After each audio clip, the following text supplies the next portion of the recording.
Welcome again, fans, to Canthine Field for tonight's matchup between the Albany Dutchman and your Saugerties Stallions. Welcome to Girl Scout Night. Tonight's community partner is the Girl Scouts of America.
Fans, we'll get started with our festivities shortly. We do have some special guests in the building this evening. We have our first birthday party of the evening is Mr. Levi Hunter, celebrating his 4th birthday. Happy birthday, Levi. Joining him in a birthday celebration tonight is Mr. Thomas Murphy. He turns 8. You'll see them in just a little bit. They are part of our first pitch ceremonies this evening. As well, we have a special guest tonight to accompany our Saugerties High School choir as they sing the national anthem. He will also be throwing out a first pitch. We have with us this evening First Sergeant Retired Frank Ruggiero. He'll be joining us this evening as we honor our nation and throwing out a first pitch. Frank is a 24-year U.S. Army veteran. Please thank him for his service.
Not at all. I have a friend who also works like 6 hours.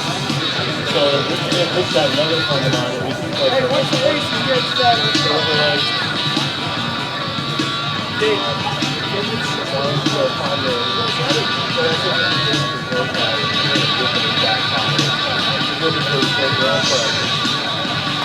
don't know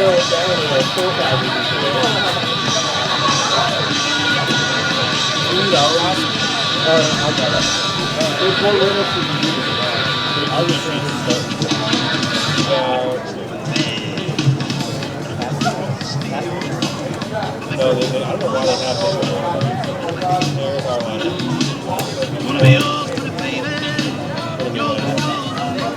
I'm trying to.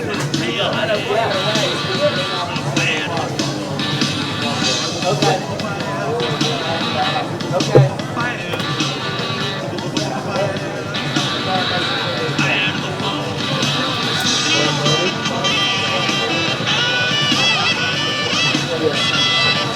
Yeah.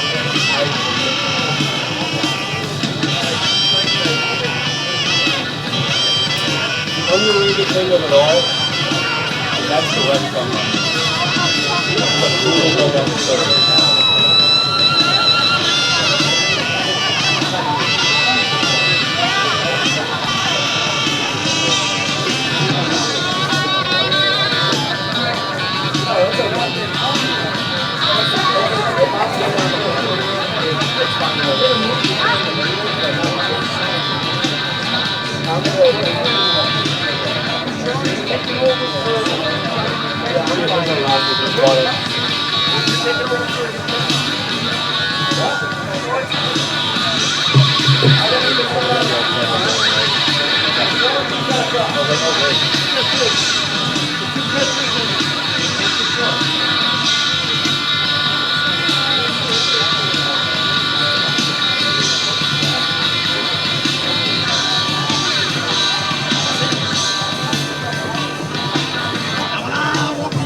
I know, that's so funny.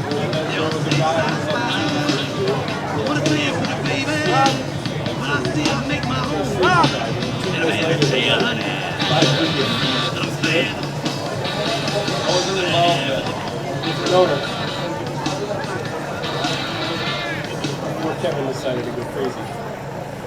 Good evening, fans, and welcome to Cantine Field for tonight's PG CBL matchup between your visitors, the Albany Dutchman, and your Saugerties Stallions.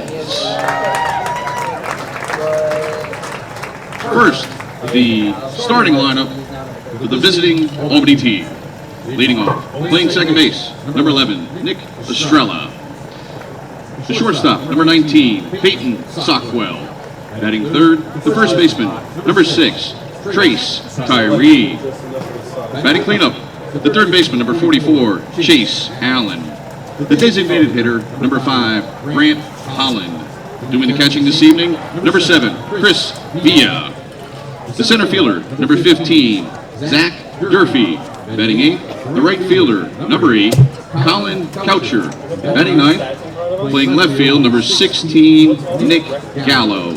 Doing the pitching for the Dutchman tonight is number 42, Tommy Miller. The assistant coaches for Albany are Bill Burrell, Matt Fry, Scott Steltz, and head coach Nick Davey. I figured we had that because they said they have all this.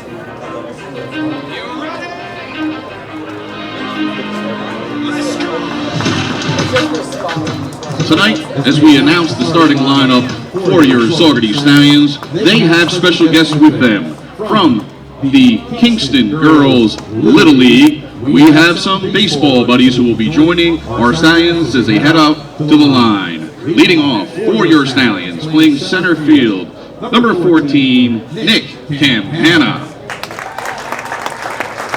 Batting second, shortstop, number 3, Luke Pedersen.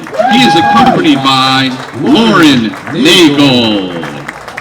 Batting third, playing right field, number 23, Matt Feinstein. He's accompanied by McKinley Mulstay. Batting cleanup, the first baseman, number 24, Jack Gonzalez. He is accompanied by Alexis Feliciano. The designated hitter tonight, number 35, Andrew Taft. Playing left field tonight, number 26, Saugerties' own Nick Teeter. The third baseman, number 33, John McKenna. He's accompanied by Brianna Beiersdorf. Doing the catching tonight, number 2, Sam Russo. Playing second base, number 8, Jeff Palczewski. He's accompanied by Kennedy Kessick. Heading out with our coaches for the Stallions this evening are Kingston Girls Little League coach Nick and Marty Nagel. Your pitcher tonight, number 4, Austin Batchelor. He is accompanied by Kingston's Caitlin Albright. Your Stallions trainer is Rachel Myers, and the Stallions are coached by Stephen Freer and Tom Whitaker. At this time, fans, if members of the Saugerties High School Choir would please take their place behind the home plate area. The Saugerties High School Choir will be accompanied this evening by First Sergeant Retired Mr. Frank Ruggiero as they sing our national anthem.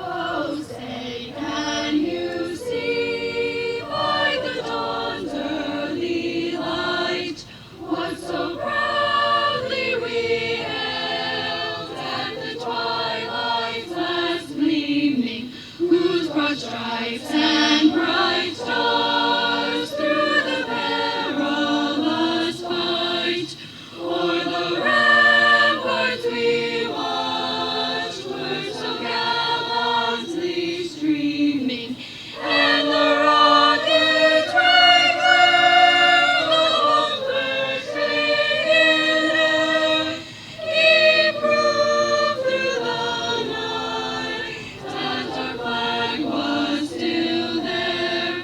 Oh, say does that star-spangled banner yet wave o'er the land of the free and the home of the brave?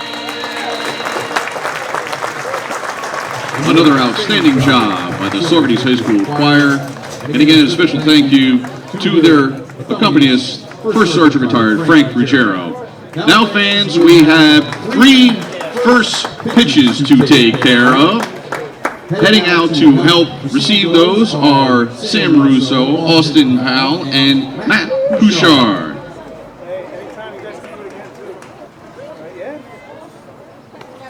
All right.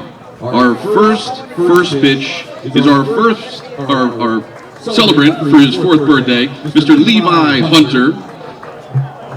Also on the mound, on his 8th birthday celebration, Thomas Murphy. And First Sergeant Retired Frank Ruggiero. Let's go to the shortest distance here, fellas.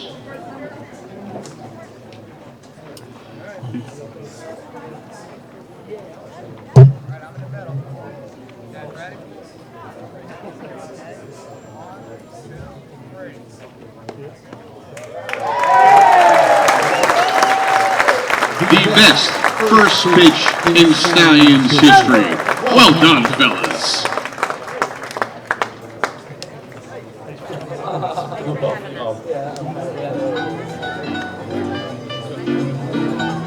All right, fans, time to take care of a little bit of business.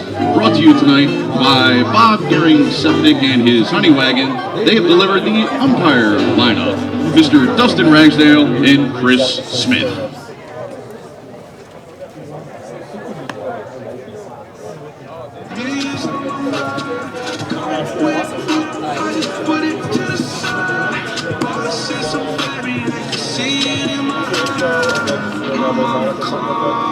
Welcome to the Morris Computers broadcast studio here at Cantines Field. I'm Biko Scalia with my partner Tom Perpetua tonight on the call.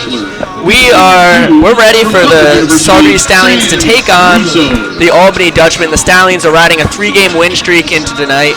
They are 3-2. The Dutchmen are 2-2. They have won 1 straight. So the Stallions looking to, they've won 2 at home. They won at Glens Falls yesterday. They're looking to keep this momentum going. After losing their first 2 games, they have now won 2 in a row. We'll go through the lineups here as we get going. On the mound is Austin Batchelor for the Stallions. He's only had 1 outing, and he actually only got 1 out in that outing. He gave up 6 runs, which gives him a 162 ERA. So he looks to amend that ERA tonight. In the field, it's Nick Campana in center field, Luke Pedersen at shortstop, Matt Feinstein in right field, Jack Gonzalez at first base, Andrew Taft is DHing, Nick Teeter is in left field, John McKenna is at third base, Sam Russa is behind the plate, and Jeff Palchowski rounds up the lineup. He's at second base. Yeah, Batchelor struggled his first time out, only went a third of an inning, gave up, 6 runs to, was it Elmira? It was. I believe what ended up being a high-scoring affair, 15-12 loss when the Stallions started the season, I guess, on their West Coast swing is the best way we could put it, out in the western end of New York. But since they've come home to play some divisional foes, they've been much better, and they got a big game tomorrow night against Amsterdam, the defending champs. So see if Batchelor can turn out a better start than last time and keep the momentum going for the Stallions. And the problem in his first outing for Batchelor was his control. He actually only gave up 1 hit in that a third of inning of work, and he walked 4. And that's what led to 6 runs being scored on him. Now stepping into the plate, it's the leadoff man for the Dutchman, number 11, Nick Estrella. He's playing second base tonight, and he's coming from Azusa Pacific College. Estrella only 2 for 9 on the season. That's a .222 average in 4 games. Does have a home run, though, and 3 RBIs. That home run from Estrella, the only home run that either of these teams have hit this year. As Batchelor pumps in a fastball for a called strike to start the ball game.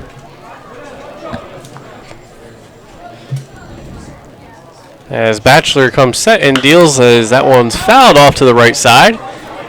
As that one looks like it nearly hit the lights, but instead Estrella's behind the count 0-2. Good for the Stallions to see Estrella going right after, or to see Batchelor, I'm sorry, going right after Estrella here. 2 strikes to start the game off. As Batchelor deals high and over the head of everybody for a ball, the count goes to 1-2.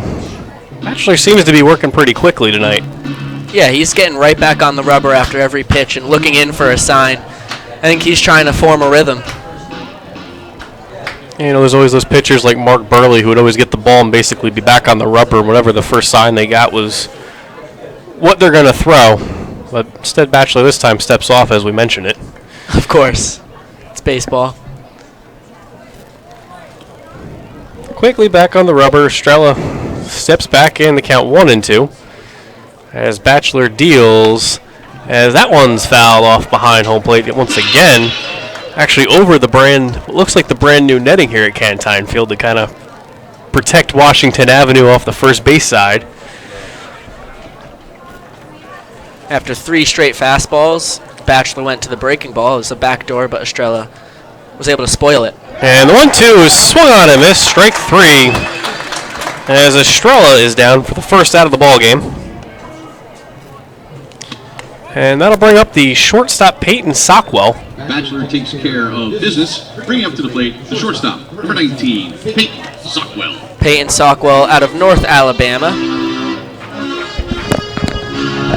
And this looks to be his first action of the year, as he has no stats thus far. As that one's over his head. Actually, he has seen some action. You're looking at the pitchers over there, Pico. Still getting the kinks worked out. It's early in the year. That's what happens when your computer's updating. 3 for 14 on the season, as that one's up and in for a ball, and the count 2-0. Sockwell is 3 for 14 on the season in 4 games, good enough for a .214 average. As that one misses once again, way up and in. The count 3-0.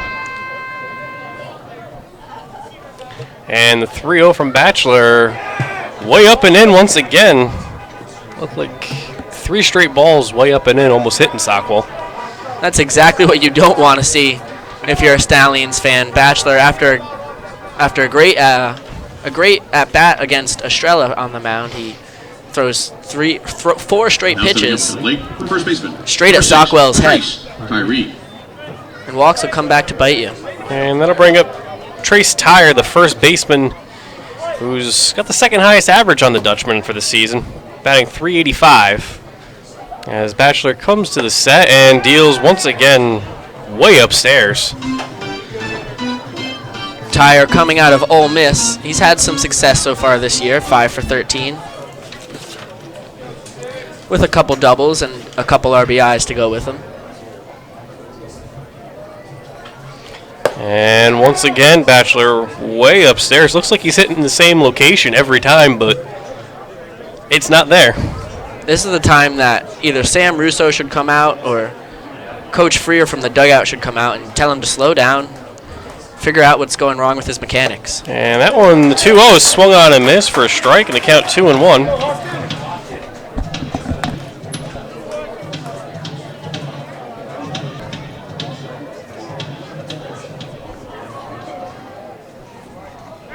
As Bachelor throws over, almost throwing it away. Jack Gonzalez, though, going upstairs to make the play. It's a beautiful day here at Cantine. The sun's out. It's about 83 degrees. Feels a lot warmer than 83, though, out in that sun. At this does. time of the night, it's quite hot, and this booth is getting pretty warm. As Sockwell leads off first.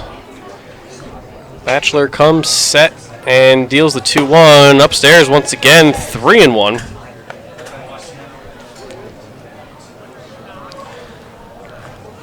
On deck for the Dutchman's the third baseman, Chase Allen. Bachelor actually got some help from Tyre in this at bat, or else he would have walked a second straight batter on 4 pitches. And the runner goes, but that's once again way upstairs, ball 4. As pitching coach Steve Freer is quickly out to the mound to talk to Bachelor.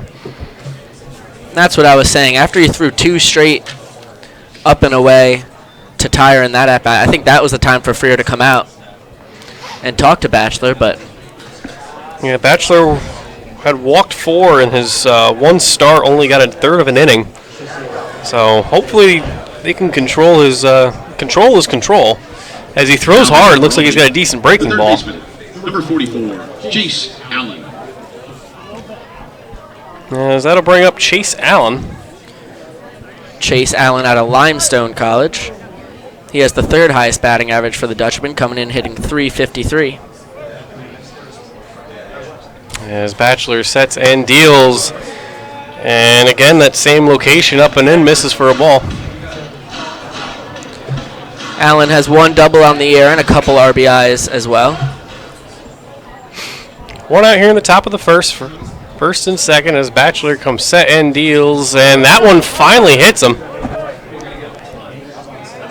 This is really something that has to be wrong with Bachelor's mechanics, because every miss, it's not like he's missing all over the zone. It's every miss. Every pitch has been up and in to right-handed pitchers or hitters. I mean, I honestly don't know how to describe it at this point. But I think maybe at this point you try and go away from the fastball and just establish the breaking ball. He's shown that he can throw it for a strike. As now the Stallions will have face bases loaded with only 1 out. That'll be Brent Holland, the designated hitter, who actually leads the Dutchman with 5 hits and 11 at-bats, 3 RBIs. He's got 2 doubles and a triple, so he seems to be the big guy, dangerous guy in the order.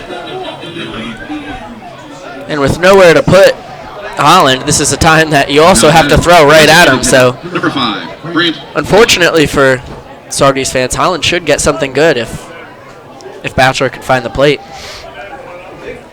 As Bachelor from the windup deals, and there's a strike at the knees.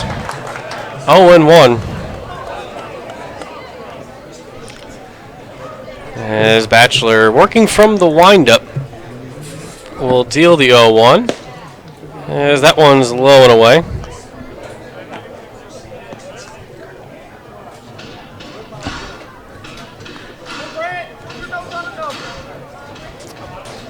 As Bachelor once again facing bases loaded, and he deals to Holland, breaking ball low, 2-1. Sam Russo just got to keep the ball in front of him at this point. Sam Russo has done a great job this year behind the plate. Not a whole lot of pass balls or wild pitches. He's really smothering it when it goes in the dirt. And the 2-1 from Bachelor, and that hit him. So the Dutchman will score a run on 2 walks and 2 hit batters after the striking out the first batter of the ball game.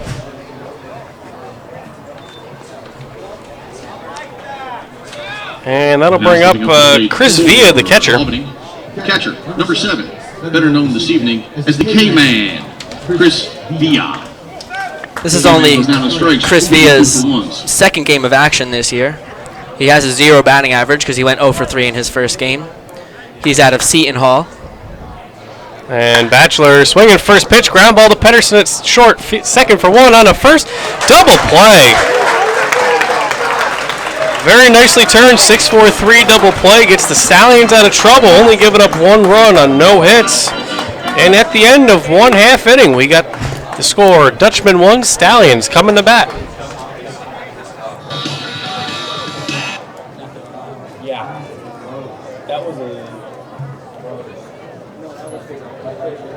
That was a tailor-made double play.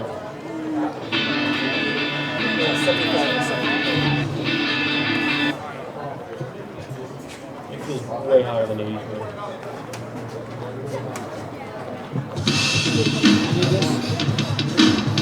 Over there, underneath the pile of papers.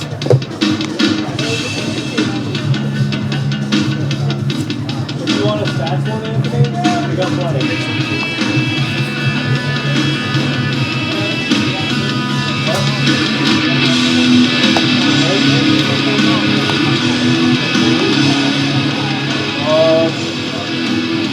I don't have an extra book. That's a picture of the cell phone.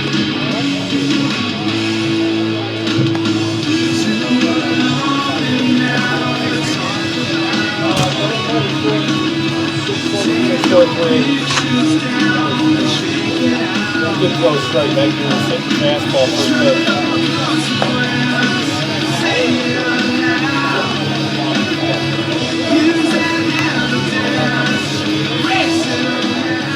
Tonight's visiting battery is number 42, Tommy Miller, pitching to number 2, Chris Villa. Your visiting battery is brought to you by Rips Auto Parts, your hometown auto parts store, and by 5-Star Awards and Tees, Top Custom, Team Gear, and Awards.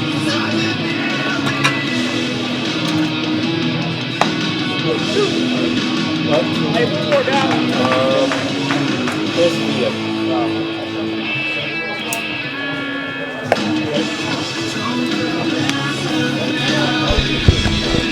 And we're back here for the bottom half of the first inning. Stallions getting bailed out by the Chris Villa double play. After Bachelor had some control issues, walking 2 and then hitting 2 batters to give the Dutchman a run, but double plays is pitcher's best friend. That's just what the doctor ordered, yes. And, I mean, it was ripped by Villa, but luckily right at Pedersen at short. And it was a good turn between him and Paczewski. And Tommy Miller, the pitcher for the Dutchman, deals to Nick Campana, who takes a called strike. Tommy Miller out of Siena. As the second pitch is low. Miller had a good outing in his first game he threw this year. He threw 5 1/3. Only gave up 1 run, which is good for 1.7 ERA. As Campana smokes that one to center field, and that's going to be over the head of the center fielder, Durfee. That's going to be off the Main Street restaurant sign. Here comes Campana, who's going to hustle all the way into third with a leadoff triple. That ball is absolutely smoked to center field. You love to see the aggression from Campana right off the bat. He was waiting for his pitch, took a ball, and then first fastball he saw, he smoked it into right center field. It was last at bat in the last home game, he had the RBI triple that gave the Stallions the winning run. That was absolutely smoked to left field. Definitely a new look Stallion team this year with a lot more power, it seems. As that'll bring up Luke Pedersen. Pedersen hit second in the Big Ten this past season at Minnesota. They're going to check at second, and they call him safe. I was watching that too as Campana went around second. He nearly missed second base. He probably hit the front part of the base according to the base umpire. Never hurts to double check.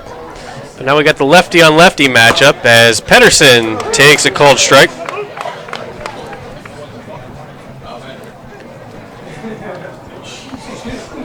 Luke Pedersen out of the University of Minnesota. And the 0-1 from Miller, as it's a half swing foul ball. I'm not sure if that was really an attempt swing, or I'm just going to kind of foul this one off, or else it's going to hit me. Sort of, reactive flinch.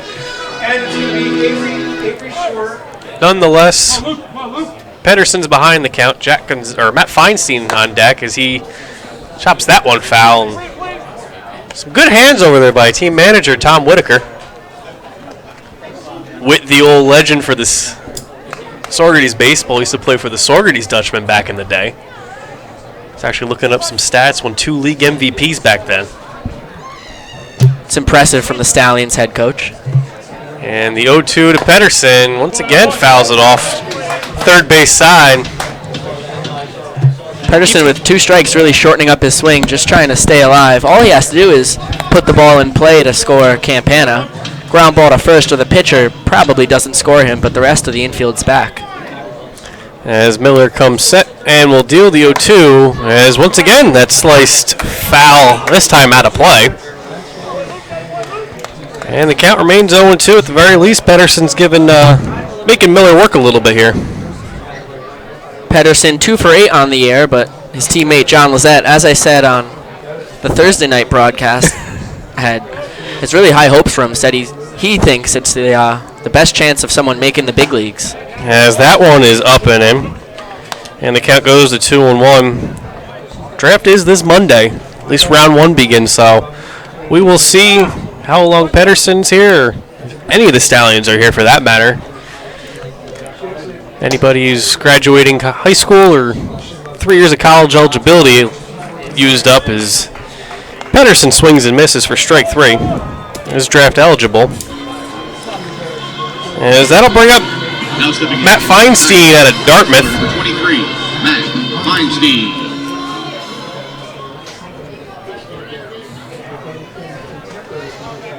Feinstein looking for his first RBI in the season, batting only .222. As he takes that one upstairs for a ball. Once again, the entire infield playing back, except for the first baseman, Trace Tyre, for the Dutchman. Feinstein's still waiting for that batting average to get up, but last home game, walked twice and got hit by a pitch as he strokes that one into left field. Just as they say he's looking for a hit and an RBI, he picks one up here. Great piece of hitting there. Once again, just like Campana, waited for his pitch and hit the ball hard when he saw it. And as the Stallions now knotted up on a triple and a single, as that'll bring up Jack Gonzalez, who's been a pretty hot hitter the last couple days. He had a tremendous hitting performance Thursday night here against Utica, went 4 for 4 with 4 singles and a walk. Batting average up to 400. As he takes that one up and in.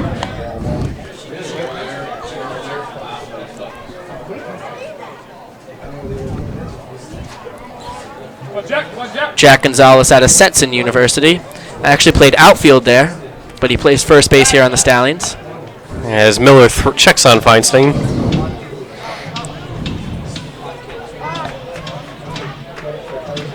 Only 3 stolen bases on the season for the Stallions, 2 caught stealings.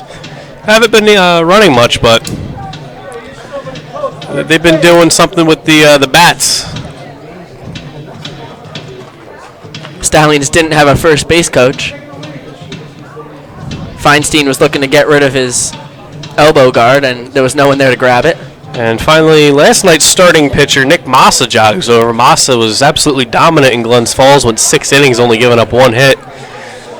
As the Stallions won 4-3, looking for their 4th consecutive victory. And the 1-0 to Gonzalez as he smokes that one into right center field. Drifting under is Durfee to make the catch, and there's 2 away.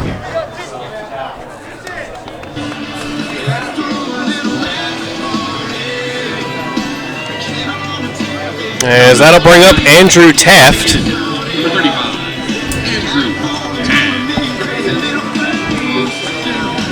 Taft. 4 and 5 hitters for the Stallions, two pretty big dudes. They are big guys. Gonzalez 6'2", Taft 6'4".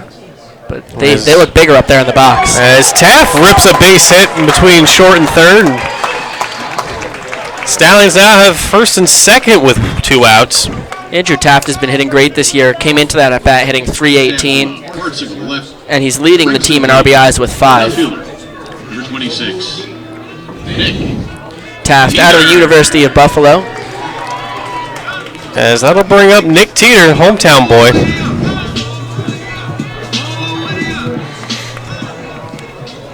Nick Teeter goes to Hudson Valley Community College. Teeter also having a good season, batting .333 with an RBI. He's also walked 5 times and been hit by a pitch. Stallions have shown a really good eye in this young season. A lot of walks so far. Feinstein leads off second as Miller just misses. Looked a little bit outside. I personally have played against and with Nick Teeter since I was 7 years old, all the way through high school and through American Legion ball. And he was always the best player in our entire league and on our team. As he fouls that one off. Count goes to 1-1. It's great to see him continuing to play and taking his talents to the PGCBL. Some of us get blessed with the gift of genetics to grow bigger and stronger. As Miller comes set, checks the runner as that one misses 2-1.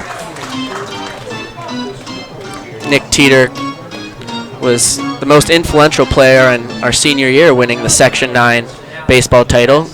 He earned second-team All-State honors for his pitching. And the 2-1 from Miller. There's a strike at the belt, 2-2.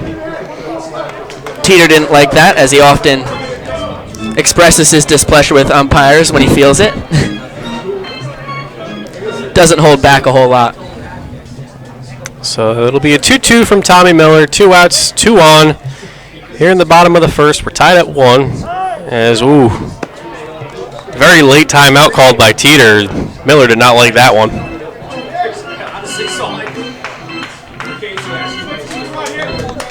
On deck is the third baseman, John McKenna.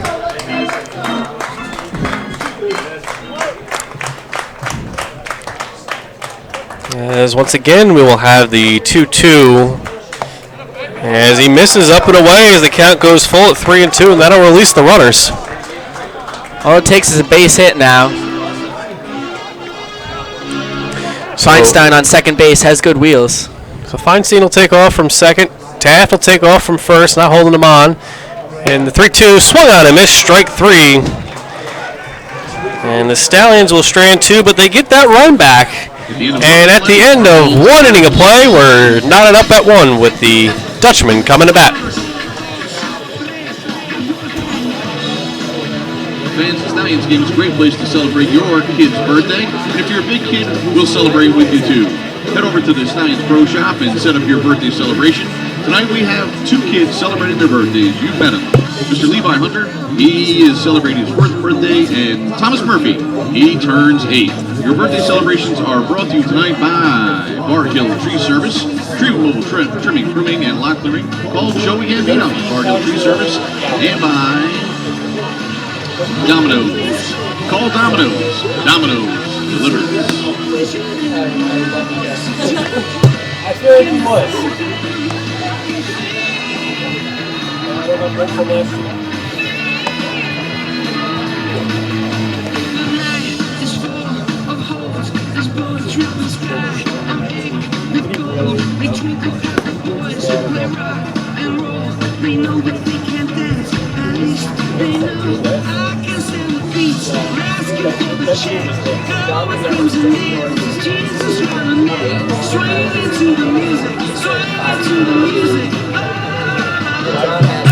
My buddy described his thing as all the so he goes all those numbers like 6 rounds. I was like, how are you in the hitters? And he just gets all the best pitches. That's what I have. And then he just gets all like, he's like, I'm going to take my bet on, getting all the best pitches. And he wins. Meanwhile, Back here for the second inning, it'll be top of the second inning. 7, 8, and 9 for the Dutchman. They're outfielders. As Durfee squares the bunt and takes high. 1-0. Be Zach Durfee, the center fielder, Colin Coucher, the right fielder, and Nick Gallo, the left fielder. As Bachelor again deals up and in 2-0. You really hope to see Bachelor settle down this inning and find the zone, because if you see him walk a batter or more this inning, I would put arms up in the bullpen. As that one is low, and the count goes to 3-0. Zach Durfee out of Siena, one of the many Siena players for Albany. As that one up and in, ball 4. And yet another 4-pitch walk for Bachelor. It's also very frustrating Now batting. for the defense when your Right pitcher's fielder, Colin Coucher. walking batters, because you're out there looking to make plays, and it's tough to stand out there and watch batter get walked one after another. Yeah, Bachelor looks like he's got good stuff, bringing the heat, but still looking to find the zone. Durfee with a good lead off first. Coucher at the plate, the right fielder. As that one's upstairs and it gets past Russo. And that'll allow Durfee to take second on the wild pitch. And it's not like Bachelor is just missing the zone. The majority of his misses have been way out, as you just saw that one well over Russo and straight to the netting behind home plate. And the count 1-0 to Coucher. On deck is Nick Gallo as he deals, and there's a strike.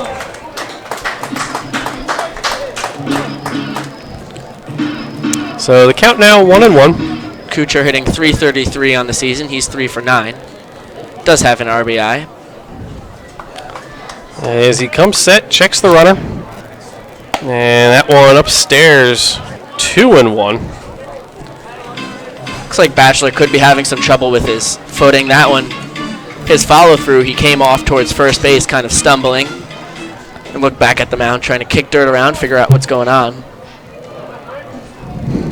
As Nick Massa runs out to the bullpen, most likely to get someone up. And the 2-1, as that one gets by Russo again. A good hop, though. Durfee able to make it in there. That ball took a quick bounce. Russo with a good throw would at least have made it close. I do think Russo should have taken a shot at him, but you don't want to throw the ball into left field. That's what you don't want to do. Then a run will score, so. It's certainly not a problem to hold on to the ball, but I think he did have a good shot at Durfee over there at third. And 3-1, there's a strike. This is a big pitch for Bachelor. 3 balls, 2 strikes. You really have to challenge Kuchar at the plate. Bachelor walked 2 and hit 2 batters in the first inning to allow a run. And the 3-2 swung on ground to third. McKenna will check the runner and throw over to first for the 5-3 putout. And there's one away. It's a great job by Bachelor bearing down. And as you see, when you throw strikes, good things will happen. The defense picks them up. Number 16, Nick Gallo. And that'll bring up the left fielder, Nick Gallo. Yeah, back in the first inning, after getting a strikeout, letting 4 guys get on without putting a ball in play, he got bailed out by a double play. As Bachelor working from the wind-up deals, as that one's chopped foul.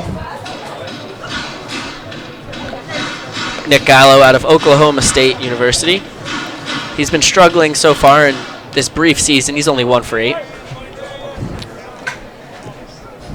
As he looks to get the Dutchman first hit and get a running, as he takes a breaking ball, looks like it just missed high. That was a good bender, but it did look like it crossed maybe a little bit above the letters there. Looked like one of those that comes in high and with the break, it just misses as he delivers that one in the dirt. Nice stop there by Russo, as Durfee has to hold at third, and the count 2-1 now to Gallo.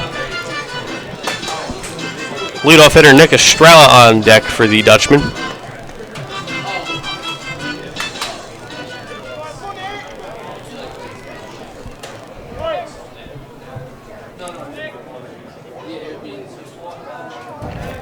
And the 2-1 from Bachelor upstairs, 3-1. All three batters this inning have gone to 3-1 or 3-ball counts. This Bachelor still looking to find the zone. The 3-1 on the inside corner for a called strike. Gallo didn't like it. Great pitch there. It was a borderline call, but you love to see Bachelor at least around the zone. And that one misses. Actually, as Coach Tom Witt is saying it hit the bat. It looked like from the replay on the live feed, it's got a slight delay. It looked like it kind of might have. I did hear two noises. What amazes me is that it seemed like the Dutchman coach was advocating that it hit the bat as well. But I don't know why he would advocate that, because that would mean it'd be a strikeout. The ball was caught by Russo. That's a foul tip into the glove. Yeah. Be interesting to see. I did hear two taps though. From my angle, I thought it tipped his helmet, but it definitely hit something. As it looks like that's going to go as a walk, I'm assuming, will be put in the book, not a hit batter. As Tom Witt continuing to argue with the umpires. Tom Whitaker likes to get his money's worth when he makes the trip out from the dugout. Witt last year got, as the bench coach, got tossed a couple times. As he goes out to talk to Bachelor, I didn't see if he signaled for anybody. As he is going to pull him. As he's going to bring in the lefty. As we wait to see. Next thing we got to get them to invest in some binoculars for us down here, so we can see who's coming in from the pen. That's another tough outing for Austin Bachelor. Only 1 1/3 innings work. 4 walks. So far only 1 run given up, but the runners on first and third are his. As Witt will continue to argue with the umpires, Jason Anelek will come in from the Dallas Hot Wiener bullpen.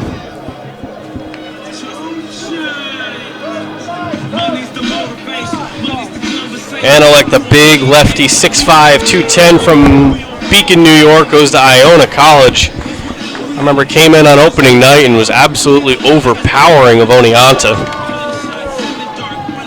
In 2 2/3 innings, he struck out 5, got the win, didn't allow a base runner. As Witt continuing to hold up this ball game because he's actually holding the ball instead of giving it to his pitcher and arguing with the umps.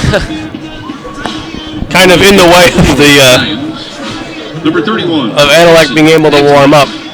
Holding the ball hostage and standing in the way of Antelect, who's looking to warm up, as Coach Freer will come out and probably try and bring Tom back to the dugout, as he does. What it looks like. And growing up in the area, seeing Witt coach a couple teams, playing with his sons, he gets pretty fiery out there. Definitely a spirited leader for the Stallions.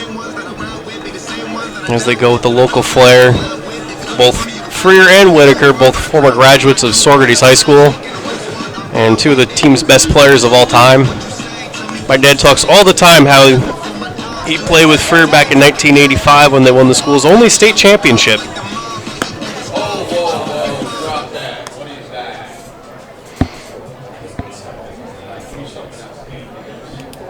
So we will get the pitching line on Bachelor in just a second. as we are experiencing some technical difficulties down here, so we're actually doing this all by paper.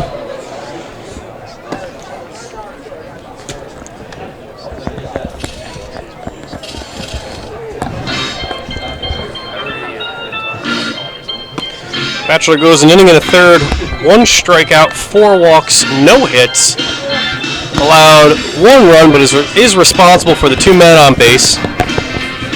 So it'll be Zach Durfee off third, and Nick Gallo off first. And it'll be the top of the order Now batting for Albany. for the Dutchman. Baseman, number 11. It'll be Nick Estrella, who struck out his first time up.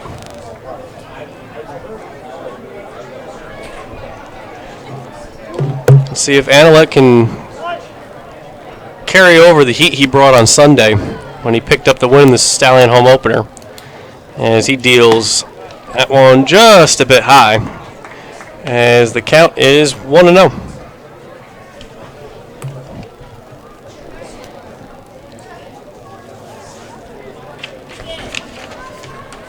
Estrella's still looking to get the first hit for the Dutchman. Do have put a run on the board, and big lead over there at first by Gallo. Analek checks on him. Actually looked like Gallo was leaning towards second on that one, which is surprising with the leadoff man up. If he takes off and he gets thrown out, you kind of take the bat out of Estrella's hands. As Analek deals, then there's a strike. Albany could be considering the old Little League steal with runners on the corners. If they throw down, you send the guy from third. Well, head coach Nick Davey for the Dutchman did call over Gallo to talk while Analek was warming up. As So Analek comes, something deals, and that one swung on and missed for strike 2. So Gallo steals second. It'll be second and third, but the count is 1-2 on Estrella, who struck out his first time.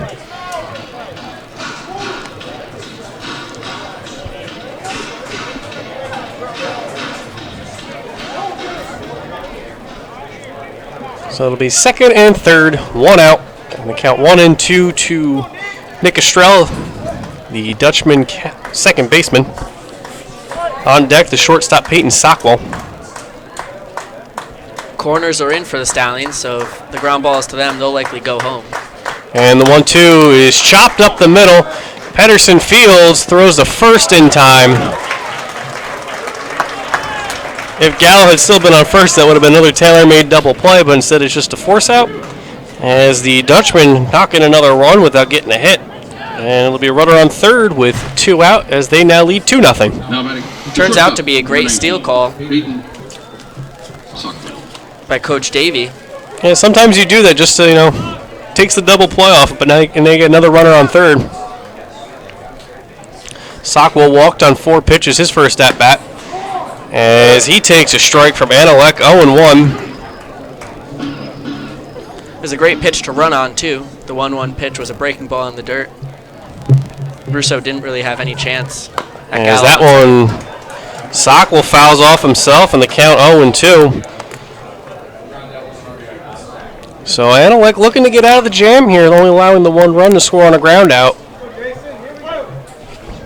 It'll be bottom of the order up for the Stallions, McKenna, Russo, and Polcheski in the bottom half of the inning. As that one's a called strike 3 as he gets Sockwell looking. Analek comes in to stop the bleeding. And at the end of an inning and a half, it's 2-1 Dutchman. Fans, it's 50-50 time. We have 2 Stallions who will be coming out into the crowd selling 50-50 raffle tickets. We have a huge raffle tonight. First of all, your Stallions coming out have just joined us. They are Avery Short and Jeffrey Hayner. Your 50-50s tonight, you have 4 chances to win. We have the cash prize. We have a Dorney Park 4-pack. We have a Lake Compounds 4-pack, closable courtesy of our friends at Dunkin' Donuts. And we have 1 pair of Taste of Country at Hunter Mountain Sunday passes that somebody can win in the 50-50 tonight. So see Avery Short, see Jeffrey Hayner, buy them early, buy them often. Tonight's raffle is brought to you by our friends at Van Valkenburg Properties, Ulster Savings, and Steyer's Automotive, celebrating 50 years of keeping you on the road.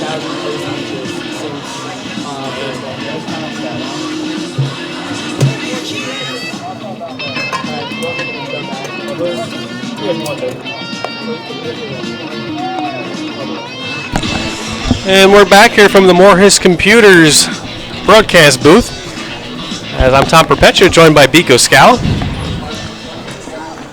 As the Stallions come to bat here in the bottom of the second, trailing 2-1 despite not giving up a hit. West Point. Starting pitcher for the Stallions, Austin Batchelor, couldn't get out of the second inning, had some control issues. As Tommy Miller deals low to McKenna. We'll count 1-0. It'll be 7-8-9 here in the bottom of the second inning for the Stallions. John McKenna, Sam Russo, and Jeff Palczewski. McKenna, another tall, powerful hitter. And he takes a strike at the knees, 1-1. Comes to us from Army at Parkland, Florida. McKenna also 6'4", just like Andrew Taft. As he fouls that one back, 1-2. Sam Russo on deck, the catcher, ball by Jeff Palczewski, the second baseman tonight.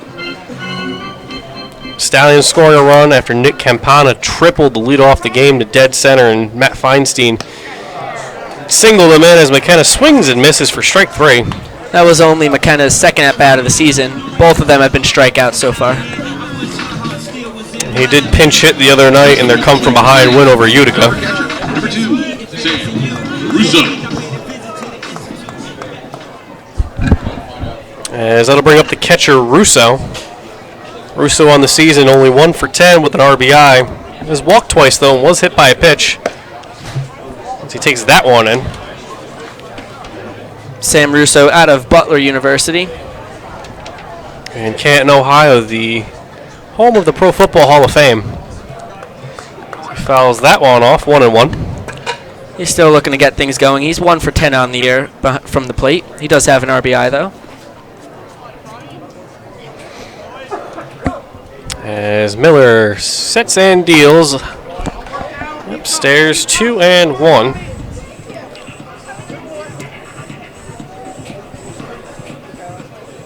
And Miller quickly deals low, 3-1. If you would like to become a part of the Saugerties Stallions family, like and share this post, and like and share the Stallions page. The Stallions have reached over 265,000 people on Facebook. As Russo takes that one high, ball 4. As that'll bring up Jeff Palczewski. Teammates with Andrew Taft out of the University of Buffalo. Number 8, Jeff Palczewski. And last year, the guy who led the Stallions in batting average, Alex Thrower, actually was also from the University of Buffalo. Palczewski going with the old school stirrup look tonight. Love to see the stirrups. As Russo leads off first, as that one skied straight up. And the catcher Villa looking for it will make the catch. As Palczewski pops up on the first pitch. And there's now 2 away. As Nick Campana will come up. The center fielder for the Stallions. See if he can outdo himself. His last 2 at-bats here in Cantine Field have been triples that were absolutely smoked. He could if he put it over the fence. Stallions still looking for their first home run on the season.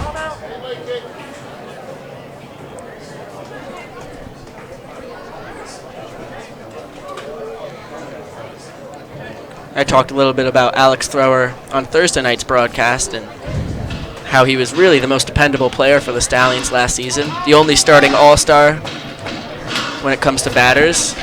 And he was 4th in the league in batting average, led the league in runs scored, led the league in on-base percentage with an unbelievable .535 on base. He was also up there in steals as Campana takes high for a ball. There was always a little extra buzz in the air when he stepped up to the plate here at Cantine. Russo leads off first, and the pitch to Campana is up and away, 2-0.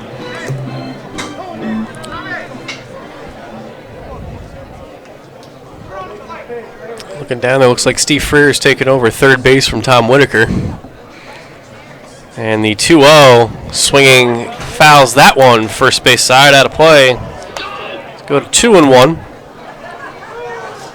That one actually made it over the netting behind home plate, so that went out onto Washington Avenue right behind Cantine Field. as he smokes that one foul towards the visitor batting cage, and the count now 2-2.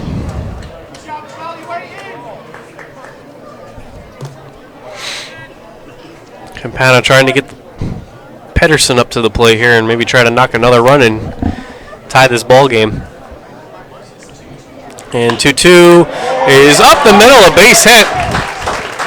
As Russo advances to second base, and Campana Stays out with a 2-strike single. with another base hit. The shortstop, number 3. That was a great piece of hitting from Campana with 2 strikes on him. He took a little bit off his swing. He had 2 big hacks before it, but he just hit the ball right back where it came from, right back up the middle. A very good 2-strike approach. Just put the ball in play and see where it goes. And I wish most major leaguers would take that approach nowadays. Wish Chris Carter would take that approach. In particular. Yeah, when you can hit 41 home runs, sometimes you're forgiven for taking too many strikeouts. That is true, but he's certainly not on track for 41 this year. Although he has been hitting much better as of late. As Villa will have a timeout to fix his catcher's mask yet again.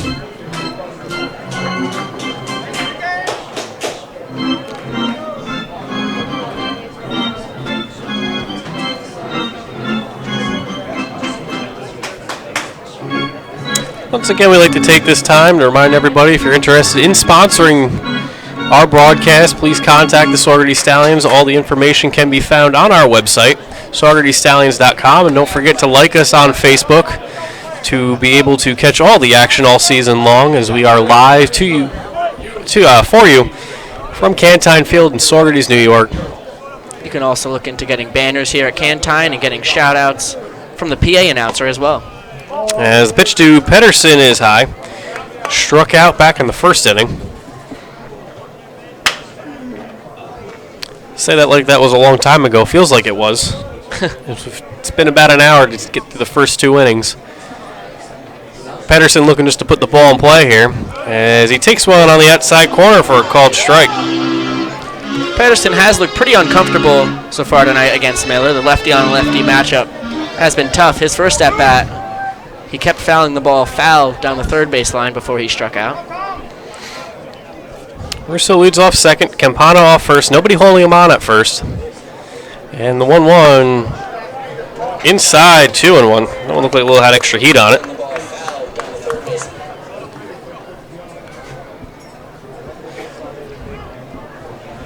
So the count now 2-1, 2 out.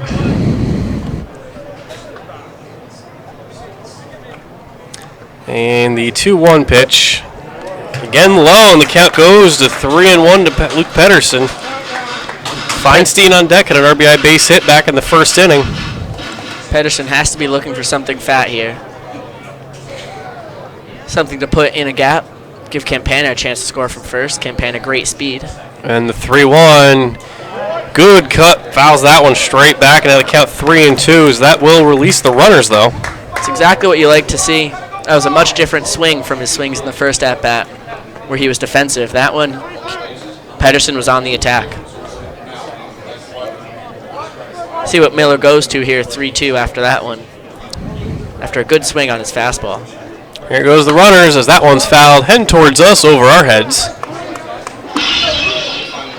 The count will stay at 3-2. Stallions looking to turn it over to the meat of their order. That's done a lot of damage so far on this 3-game winning streak.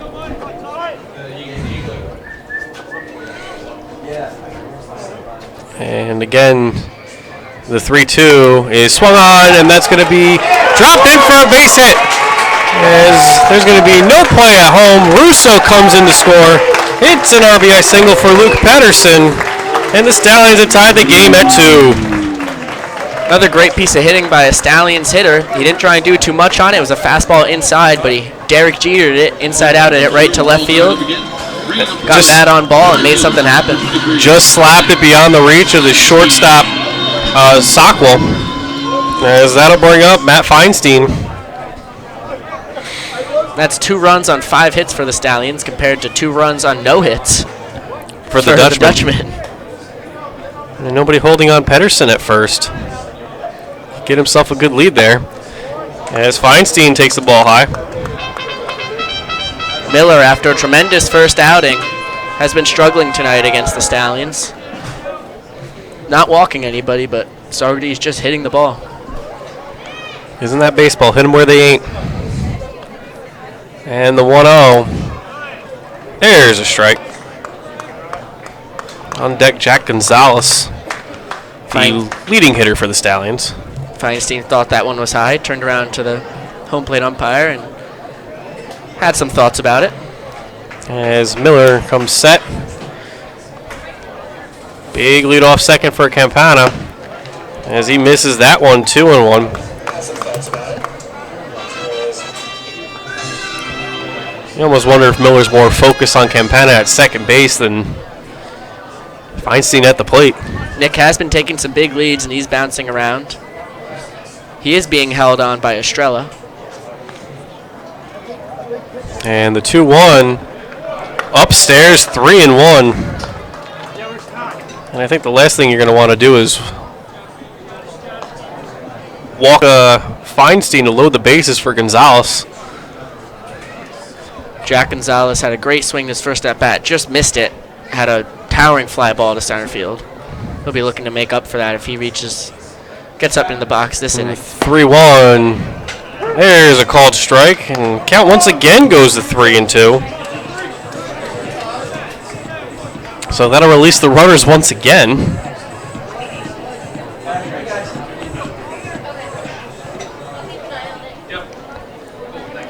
So that'll release Pedersen from first and Campana from second. We're tied at 2 here in the bottom of the second inning. And the 3-2 is popped. Foul as Villa comes over to make the catch and stay in play. What a great play by the catcher Villa to end the inning and snuff the Stallion rally. Tricky play to keep both feet in play as there's no fence in that area, just a chalk line to kind of designate where it is out of play. So great play by him to end the inning, but Stallions score a run back as we head to the top of the third inning, tied at 2. World War II veteran Mitchell Meyer.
Leading off the top of the third inning for Albany. And here we are in the third inning, tied at 2. 6, Trace Tire. Jason Anelek was able to get a ground out and a strikeout to end the inning in the second inning in relief for Austin Batchelor.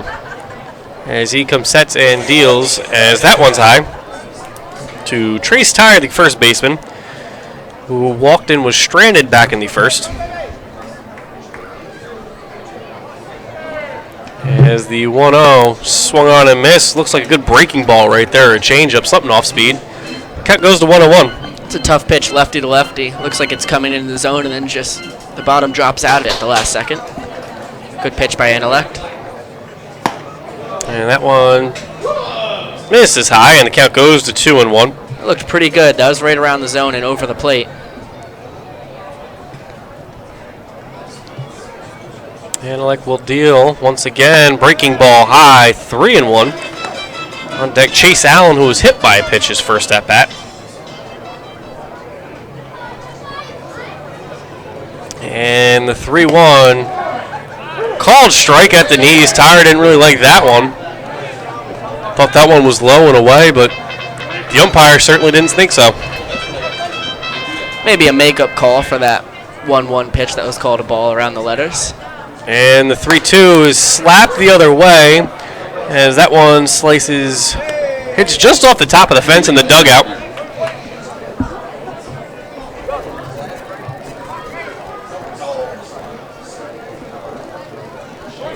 Intellect has been going after Tyre with almost strictly off speed.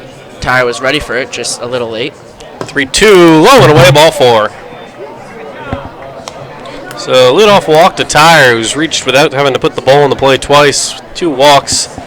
As that'll bring up Chase Allen. Now stepping up to the plate, the third baseman, number 44, Chase Allen. Thanks to Rory Bisignano. Says, love the new scoring base map. That's all Dave Morris, our technological leader here in the Morris Computer broadcast booth. And there's a strike. Dave has put this whole setup here at Cantine Field, and he said he's ready to do the rest of the PGCBL. At this pace, we're hoping to be coming to you from our own booth very soon, as that one's high.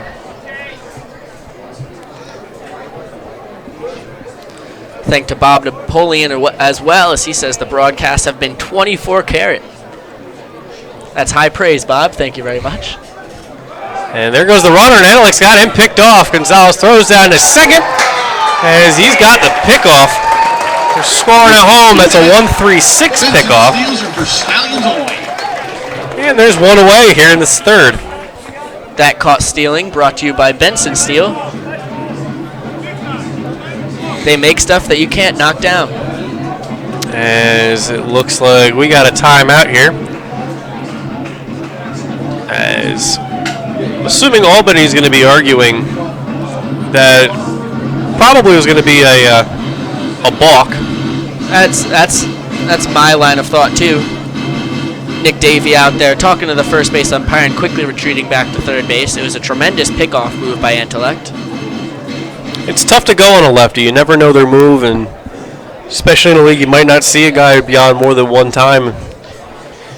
To know his move has got to be difficult. Looked like an Andy Pettit move up there. So Intellect will now work from the windup. Breaking ball fouled over the grandstand behind home plate. And the count now 1-2. Pettit never went straight over to first. He kind of went at a 45-degree angle, and that's what Intellect just did. And the 1-2 fouled. Count stays at 1-2. That was a net. Seriously, that was a net. Shout out to Lisa Pedersen watching from Minnetonka, Minnesota. That's not right down the road. Definitely family. Certainly of is not. Stallion shortstop Luke Pedersen. And the 1-2 from Intellect fouled off once again as Allen with a battle up there. Shout out to Jeffrey Palczewski as well, watching from Buffalo, New York. It's only about a 5-hour drive, Jeffrey, if you wanted to make the trip down to Saugerties. And the 1-2 upstairs. All fans certainly welcome to Cantine Field. Come sit in the VIP section you see there behind home plate. Hang out with team owner Kevin Hinchy. As Intellect pumps that one in there for a called strike 3. As there's now 2 away. Intellect looks so calm on the mound. He's never frazzled. He looked great on the pickoff move, and he's looked great with his pitches. Throwing off speed at all counts. In what has now been 4 full innings pitched, he's struck out 7, only allowing 1 base runner, which was the walk to lead off the inning. As Brent Holland steps in and takes a breaking ball called strike. On deck is Chris Villa. It was really exactly what the Stallions needed after another tough start from Austin Batchelor. As that one just misses. 1-1.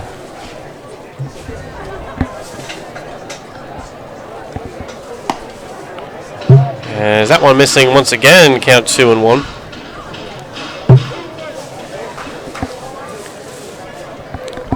And we're tied at 2 here in the third. As Analyk misses high, and the count now 3-1.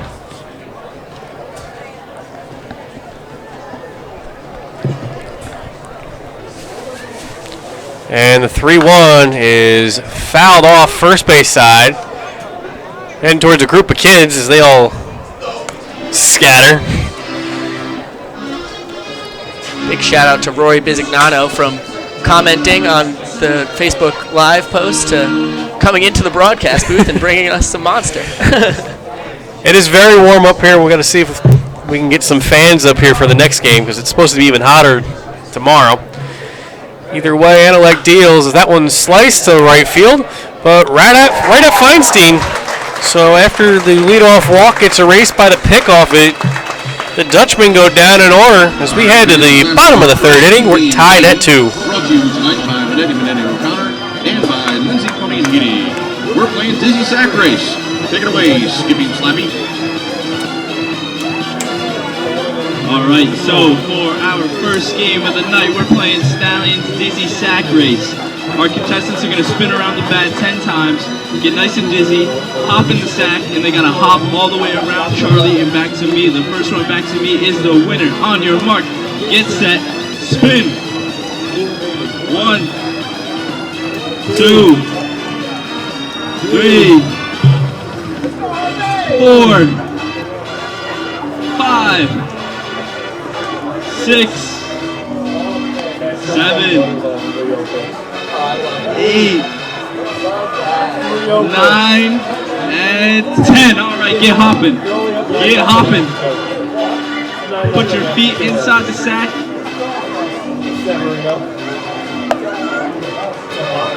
Oh, it's going to be a close race for first. As they round the turn. Oh, we got a fall for second. And it's going to be first by a long shot. And your winner tonight is... Congratulations, Harper. Great job. And thanks once again to our hard-working interns. Fans, if you can't make the game, you can always watch it live on Facebook Live from the Morris Broadcast Studios up here at Cantine Field. Tonight, your play-by-play broadcasters are Biko Scala. Well, he's working solo. Just Biko Scala.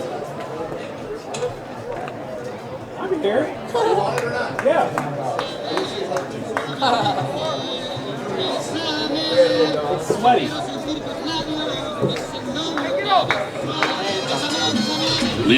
So we're back here for the bottom of the third inning. Stallions and Dutchman tied at 2. Dutchman have 2 runs on no hits.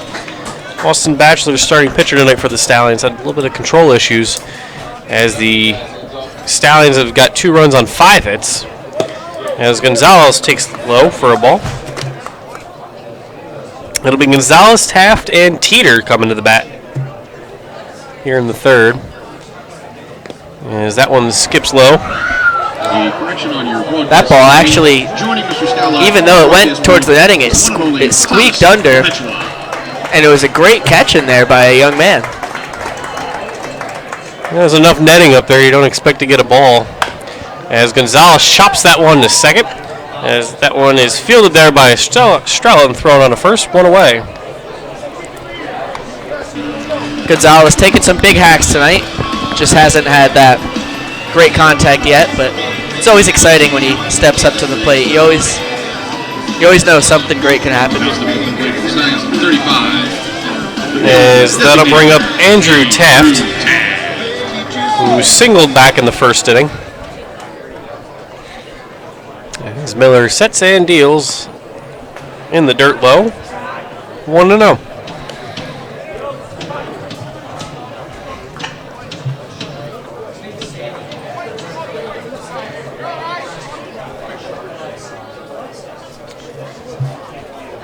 As Taft steps out.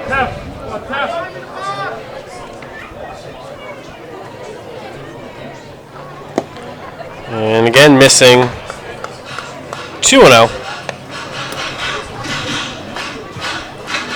For all you Yankees fans out there, The Bronx Bombers are up 9-0 after 2 innings of play. It's great to be a Yankees fan this year. Very bright future as Taft skies that one third base side as everyone gives it a run, but it's out of play. And it goes to 2-1. Just about 15 kids swarm and dogpile on that ball. Looks like a bunch of children out there for a birthday party. Fighting over the right to bring it back to the concession stand. As the winner of the ball is coming down in a Yankees shirt. It's that kind of year. As it's a 2-1 to Taft. And that one just barely missing, 3-1. Nick Teeter on deck to be followed by John McKenna.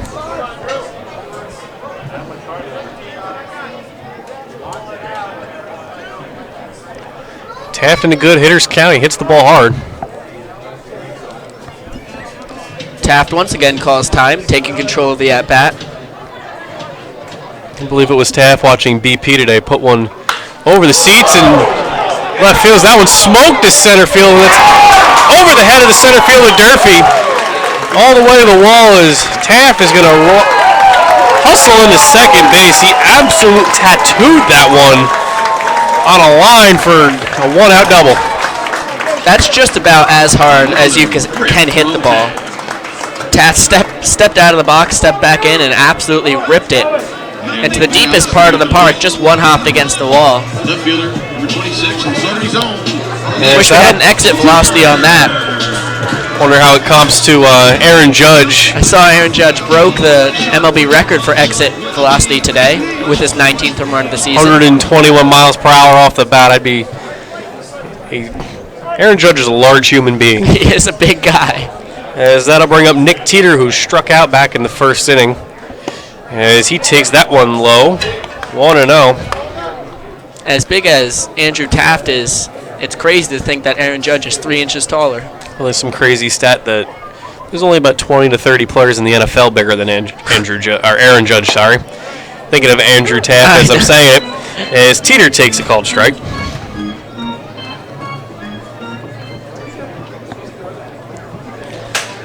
Miller trying to work out of a jam here. Taft the 1-out double. And the 1-1. That one is swung on and driven high and deep into center field. And that one just on the edge of the warning track is going to be caught there by Durfee. But Taft is going to be able to tag up and go to third. As Teeter barely missed that one. Nick Teeter hit that ball once again, just like Taft did, to the farthest part of the park. And just about a mile high. If you've never been here to Cantine Field, it's a fairly even field, 330 down the lines, 360 to the gaps, and 390 to dead center. Not too many cheapies here if you hit one out.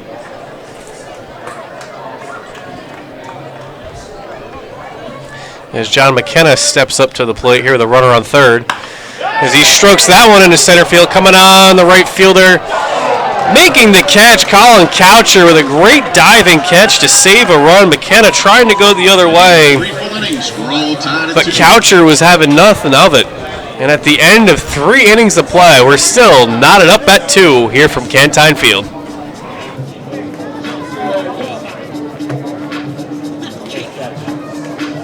Fans, a reminder that the Saugerties Stallions are a big part of the Saugerties community, supporting United Way, among many other worthy charities.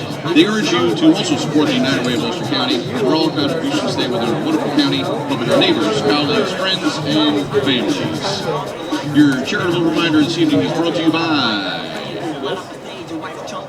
Wire Contracting, high-quality craftsmanship in a family-owned business, and Ephros Orthodontics, smile provider for your Saugerties Stallions.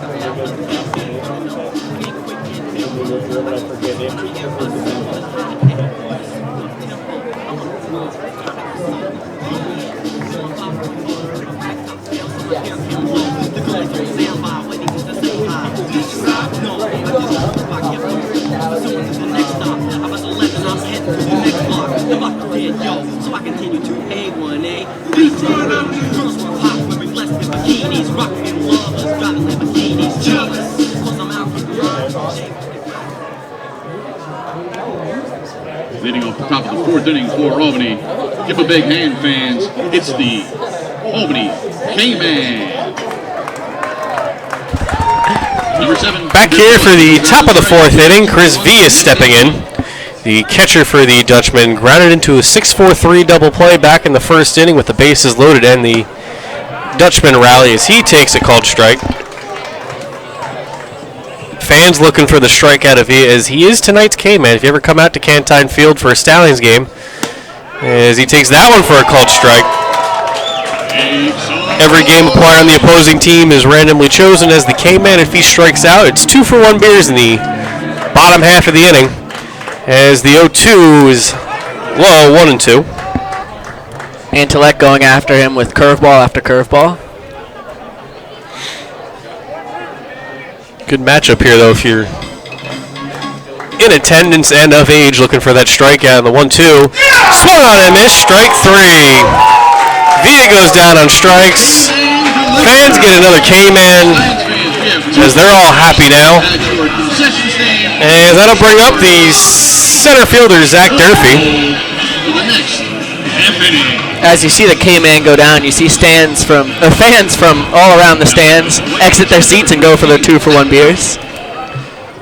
Last year, the Stallions did a promotion from local car dealership Sawyer Motors, where, as that one's a missed bunt by Durfee, where if any Stallions had hit a home run during the game on the 4th of July, it was free beer for the rest of the night on them. And lo and behold, Vince Lakes Jr. went deep in the third inning, and it was quite the line for that night. Absolutely bombed it to probably the largest ovation I've ever heard here. As that one's popped up to first base, Gonzalez underneath, and there's quickly 2 away.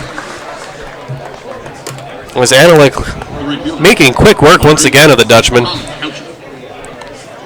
Third K of the night for Antellect. Calm, collected, and cool on the mound. Just keeps getting back on the rubber and throwing the outs. As that'll bring up Colin Coucher, the right fielder, as he fouls that one off. As the protective net getting some work in its first appearance of the season.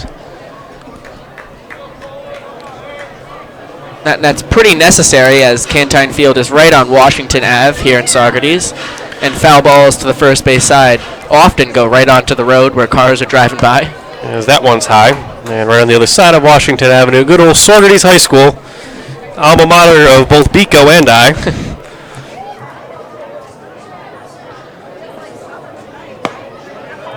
As that one's high in the count, 2-1. Marlene Stagel-Nellis says, great night in the stands. Love to see fans that are here at Cantine tuning into the broadcast as well.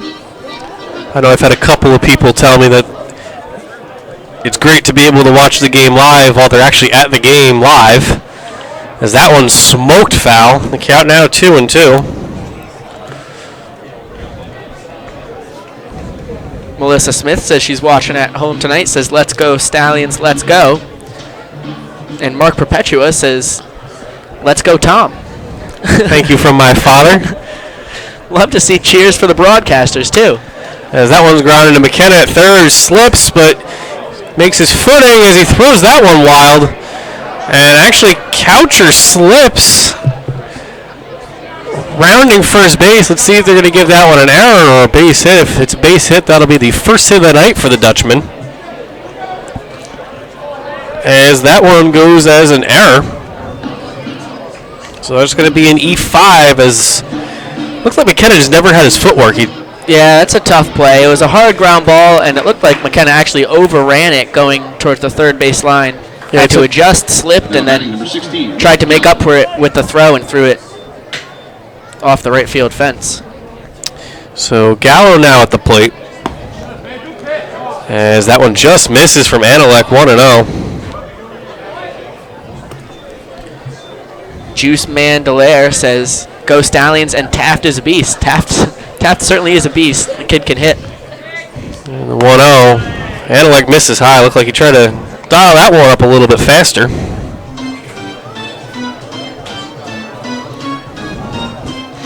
John Brooks comments from Delray Beach, Florida. Love to see that people are watching from all over the old U.S. And Analyte's going to get called for a balk.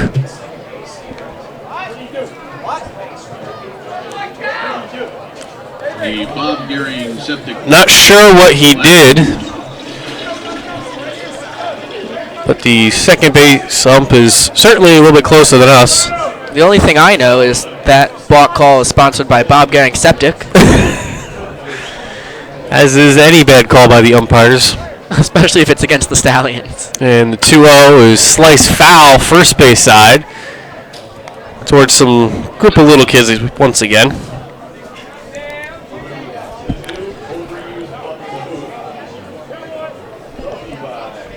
Apparently this is, I think, Gallo's third jersey of the season. He's in the program for us as 13, was given to us with the lineup number 31, but is wearing number 16. Man of many numbers. Not sure why, but we got the name right. Just maybe trying to figure out what he plays best in. As Analek sets and deals the 2-1 lows, Russo can't handle it. As it's 3-1 as Coucher gets over to third on the wild pitch. Or actually, wild pitch past ball. As I watch it again, it just looked like Russo got crossed up a little bit. That's a tough call. I don't know how I would score it. It's tough to see if it bounced before it got to Russo. But when in doubt, it's a wild pitch. As Analek deals the 3-1. As that one stroked into center field coming on. Campana is going to drop it in front of him for a base hit. It's actually going to be the Dutchman's first base hit, and it's an RBI for Nick Gallo as they now take a 3-2 lead. Coucher reaching on an error, moving to second on a balk, and then getting to third on a wild pitch. Those are the runs you hate to give up as a Stallion. Still no earned runs given up on the year for Analek. That's also the first hit of the night for the Albany Dutchman. You never want to give a team at any level of any sort of baseball, softball, more than 3 outs, as he will check on Gallo over at first. Melissa Smith comments WTG. I don't know what that means. Way to go. Thank you, Tom. Got to catch up with the texting lingo, Biko. I was going to ask Melissa to explain, but That one's fouled off. looks like our play-by-play man, Tom Perpetua, is hip enough. For the first time probably in my life, first and last time that will ever be said. And at least we have it on recording. Tom's going to listen to that over and over again tonight after the game. As Analek comes set, the 0-1. As that one is fouled off. And the count is 0-2 to Estrella. My best guess on that one was going to be what the game, but that doesn't make any sense at all.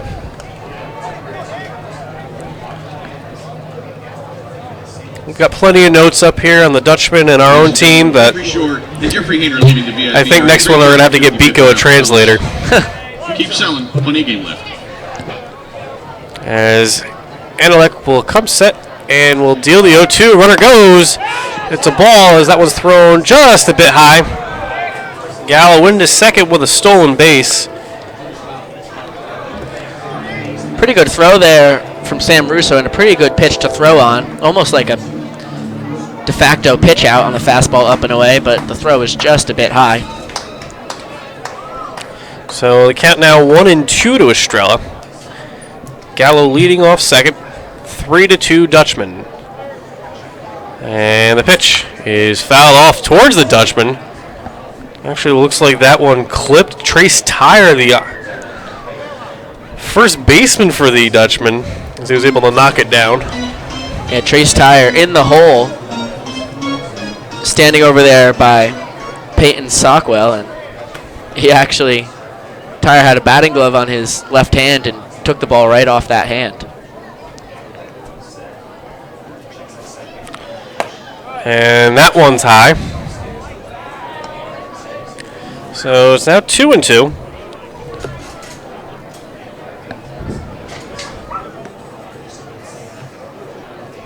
Dutchman look a little more comfortable against Anelek the second time through the lineup and his steady dose of off speed. Yeah, this is now the second time through the lineup for Anelek. And the 2-2 is sliced down the right field line. It's going to be a tough play. And that's over the head of Gonzalez, who is actually able to make the relay throw in. But that's going to be a base hit and an RBI for Nick Estrella right down the right field line as Gallo scores. And the score is now 4-2 Dutchman. I thought that was an unbelievable catch by Jack Gonzalez, but it looks like he got it off a bounce on the ground. That's another tough run given up for the Stallions on a flare hit to center, a stolen base, and then a real bloop right in the Bermuda Triangle of right field between the first baseman, second baseman, and right fielder. As there's a strike to Peyton Sockwell.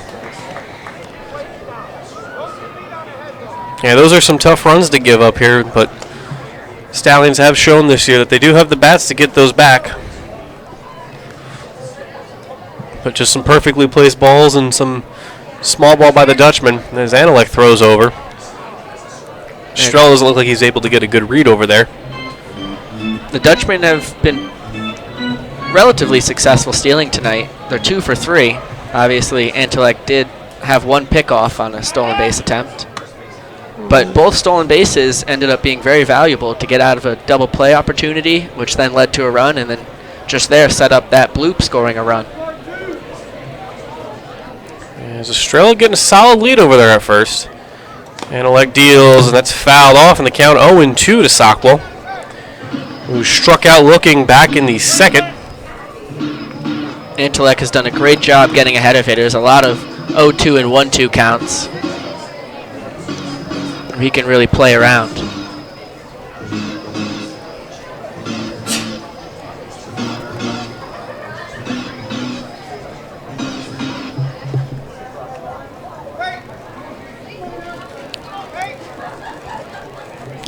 Already 2 in here in the top of the 4th inning as the Dutchmen now lead 4-2. As Anelek comes set and once again throws over. It'll be Russo, Palczewski, and Campana in the bottom half of the inning for the Stallions.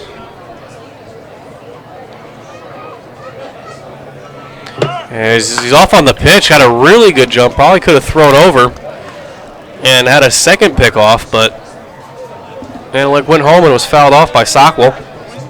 Estrella does have good wheels. He's 1 for 1 on the year in stolen base attempts. As Nick said, the Dutchmen have been very aggressive tonight on running, and they've been aggressive this year.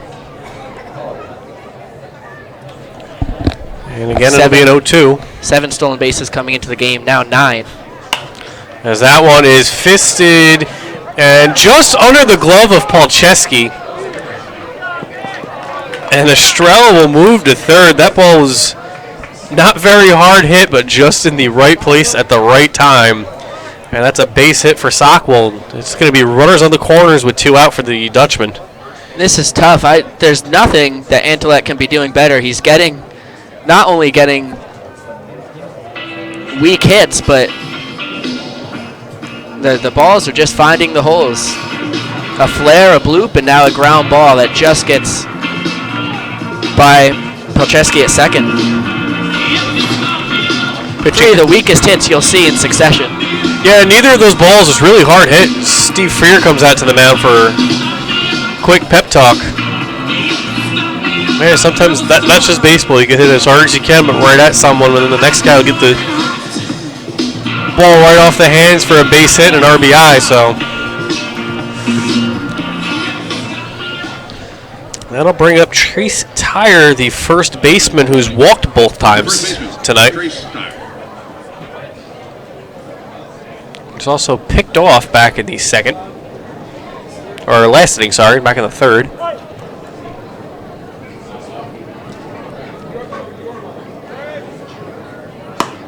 There's Anelek with a strike.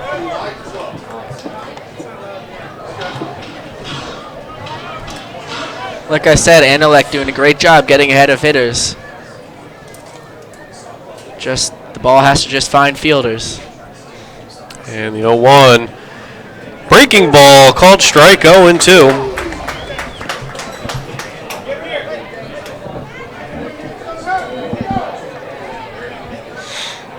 Anilek looking to get out of the inning with only giving up 2 runs. As he comes set. And there goes the runner, 0-2, swung on and driven into center field, but Campana right at him to end the inning. But the damage is done. The Dutchman get 2 runs on 2 hits. Ladies, And at the, or 3 hits, sorry. And strand 2 at the end of 3.5 innings. It's 4-2 Dutchman.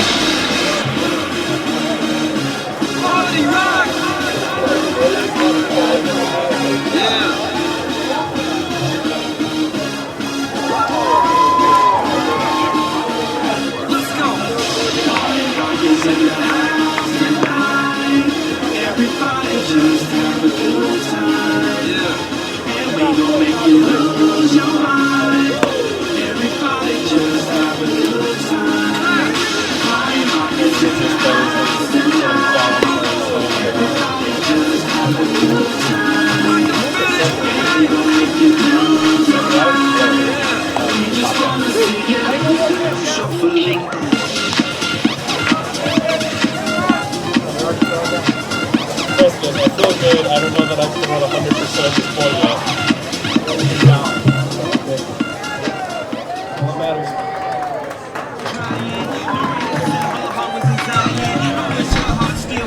Back to the action here in the bottom of the 2nd inning. Dutchman now leading the Saugerties Stallions 4-2. The catcher, number 2. It'll be the catcher Sam Russo to lead off the inning for the Stallions, followed by Jeff Polcheski and Nick Campana. It's 8-9-1 for Saugerties. Russo walked in his first at-bat and came around to score on the Luke Pedersen RBI single in the 2nd inning. As that one's low. 1-0.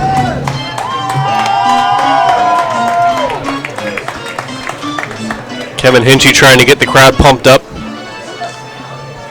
Stallions looking for another come-from-behind victory. They were down 7-4 to the Utica Blue Sox Thursday night, sorry. As Russo misses high.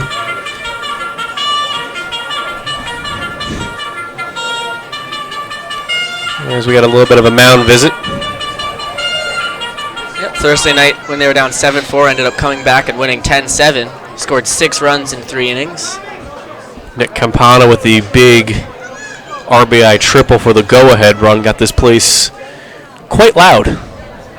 And Andrew Taft with the big 2 RBI triple to tie the game with 2 outs.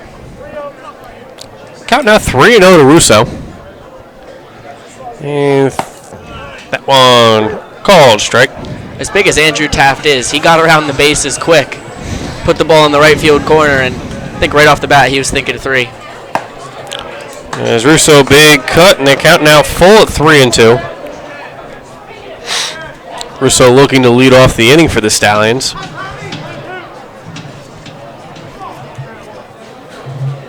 As Miller deals. And there's a called strike 3 on the outside corner. And there's 1 away here in the 4th. It's a tough call. Looking at it on the screen, it was, around the outside corner, but probably too close to take. Now batting for the Stallions, second baseman 3, Jeff Palcheski. So that'll bring up Palcheski, who popped up to the catcher in his first at-bat. And takes that one low. Albany seemed like they wanted that one. And I see why. That one was just around the bottom of the knees, but right down the middle. And the 1-0 is swung on, driven into center field, but the center fielder Durfee is there, and there's 2 away.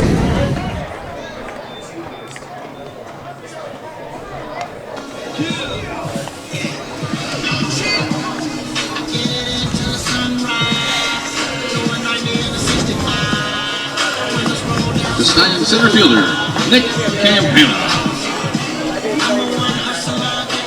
Actually starting to realize in our books, Polcheski doesn't even appear as Campana drives that one high and deep into right center field. Back at the wall. It looks like he makes the catch. What a great sliding catch there by Zach Durfee to rob Campana of an extra bases. Possibly inside the Parker there with his speed. What a play on the warning track. As the Stallions go down in order here in the fourth, as they continue to trail 4-2. You've got Dorney Park quarterback. You got Cash as always. And thanks to our friends at Sawyer Motors, you have a pair of tickets to tomorrow's final day featuring Sam Hunt at the Taste of Country Music Festival up at Hunter Mountain. We'll be sending the Stallions players out again in just a little bit so you can get your last chance 50-50 raffle tickets. Your 50-50 tonight is brought to you by Main Street Restaurant, voted best Mexican restaurant in the Hudson Valley, by Excel Health and Fitness, keeping the Stallions fit all season long, and by Praetorius and Conrad.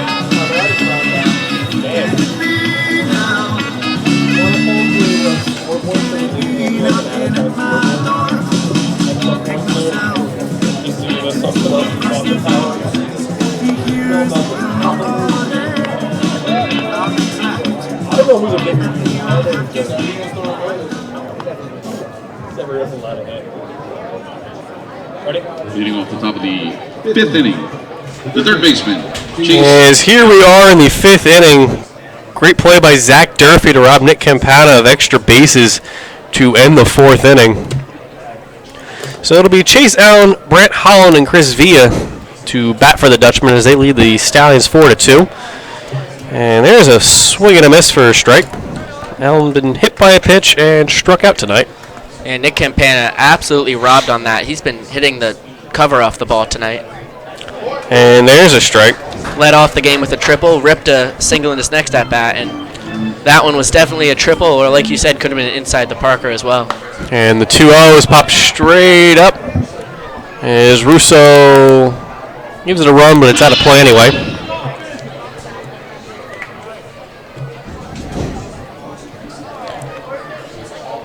Dutchman 4 runs, 3 hits. Stallions 2 runs on 6 hits. Also have committed an error, which allowed the 2 runs in the last inning to score.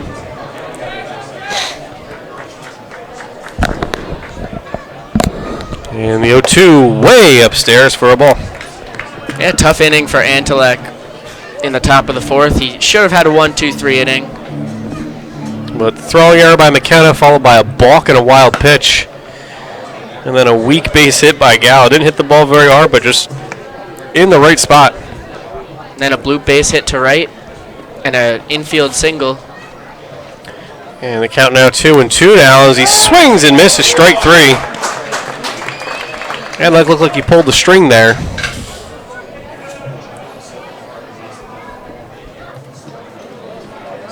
now stepping up to the plate, the designated hitter, Brant Holland. Yankees absolutely crushing the Orioles tonight. Matt Holliday with a 3-run home run to make it 12-0. Love to see it. I believe the Mets also won earlier. Big grand slam in a close game with the Braves by Yoenis Cespedes. As that one's hit off the end of the bat to the second baseman, Polcheski, and he is quickly retired, 2 away.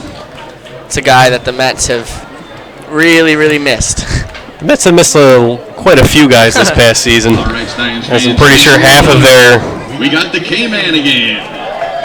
Actually, the Mets are still going? Or they played a doubleheader today? For us again. They played a doubleheader today, actually. They won 6-1 in the first half, and they're currently up 8-1. Good day for New York baseball. As Antelope quickly retiring the first 2 batters, as Villa ropes this one hopper, nice play there by Pedersen, throws on the first to win the inning. Man doesn't deliver, but that'll end the inning. But a very quick inning by Antelope to retire the side as we head to the bottom of the 5th, 4-2 Dutchman. All right, fans, we're up for our next game. Our interns have a miniature field of competitors. Out to play, red light, green light. Brought to us by our good friends at Nacarado Insurance. All right, you know how it works. When I say green light, you run towards Slappy. Wave your hand, Slappy. When I say red light, you stop. First one to get to Slappy is our winner. And if you overrun your red light, well, we got to send you back to the beginning. Are we ready? All right. Here we go. Green light. Red light. Green light. Red light. Green light. Red light. Green light. Red light. Green light. I think the entire field just won that game of red light, green light. Well done, guys. Well done. And another hand for our interns, Skippy and Slappy. I really don't know their names.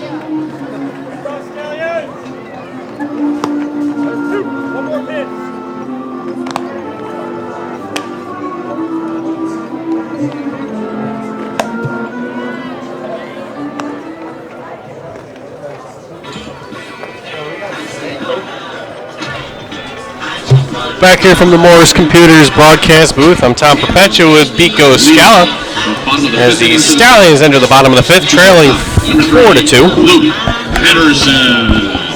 Meat of the order, though, here in the bottom of the fifth. 2, 3, 4. Pedersen, Feinstein, and Gonzalez. If anything's been an indication this season for the Stallions, these guys are the meat of the order. As Pedersen takes one low.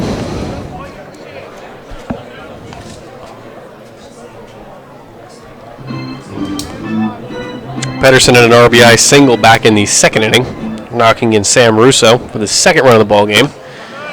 And that one's once again at the knees for a called strike. Miller has really settled down after 2 relatively rough innings, giving up 1 run in the first and second, respectively, on 5 hits. Since then, he's thrown 2 scoreless innings. And that one is a ground ball to second. And a weird hop. Caught there by Estrella and almost pulled tire off the bag. But he was able to keep 1 foot on there, and there's 1 away.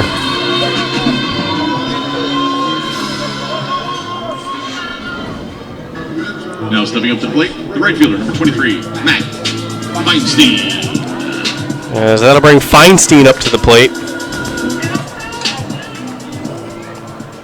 In his previous at-bat, he popped out to the catcher, Villa, who made actually a tough grab over there in foul territory. It was a tremendous play. I did not think he was going to catch it. He caught it. Caught it, kept both feet inbounds, then went out of bounds. Would have counted in the NFL.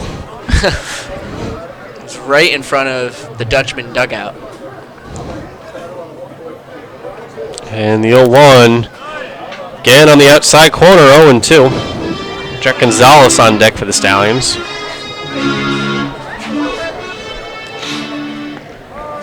Stallions looking to get something going. They went down in order last inning. Hit the ball hard tonight, though. They are hitting the ball hard. Taft and Campana with 2 bombed extra base hits, and then Campana and Teeter have also hit one to the warning track. Good night to Carey tonight for the ball.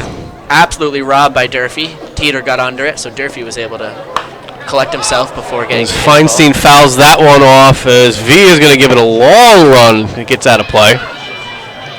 Villa very quick as a catcher. He didn't even throw the mask off on that one. He was just off to the races with the mask on. And if that ball was in play, he would have been there for a play. A lot of foul ground here at Cantine Field. The VIP section added in just before last season, the area behind home plate, the nice brick area that goes about 7-8 rows back. As Feinstein chops this one to third, and that one's fielded and thrown on to first, and there's 2 away. I'm sure Biko can attest to it a lot more than I can about the how much room there is, Birthday boys, Mr. Thomas Murphy. at least before they put in the plate. VIP section. It's really something else. I've played a lot of games here on Cantine, and it was probably almost a 40-foot backstop that actually had a netting. So even though it was brick back there, the ball would get stuck there. And if you were going from first, you could take 2 bases sometimes. But if the ball did get caught up in there, it'd be called a dead ball. As Gonzalez takes for a called strike. And the VIP section new to last season for these Stallions. Greatly shortening the amount of foul ground there is back there to a much more manageable level. As a player, I really like it.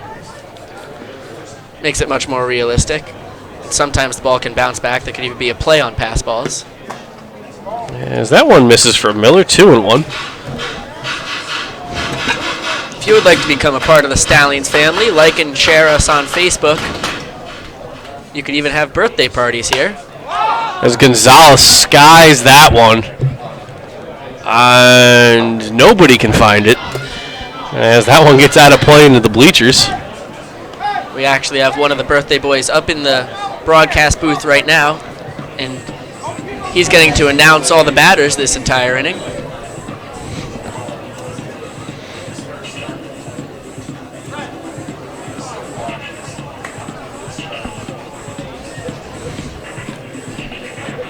Melissa Smith commenting charge as the charge organ was playing here at Cantine Field. As that one once again misses to Gonzalez, so the count runs 3-2. Love to hear the virtual charge. I'll yell it out for you next time they cue us in.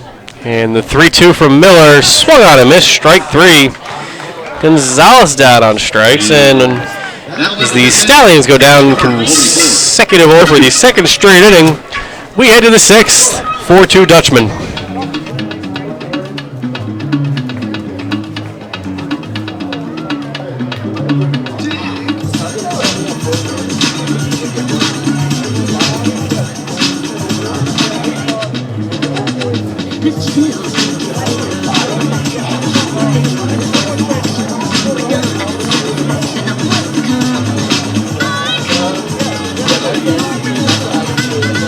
Fans of Saugerties Stallions are deeply involved in the communities in Saugerties and Ulster County.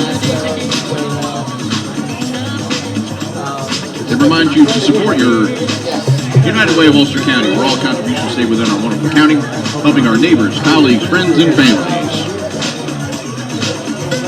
New pitcher on the mound for the Stallions.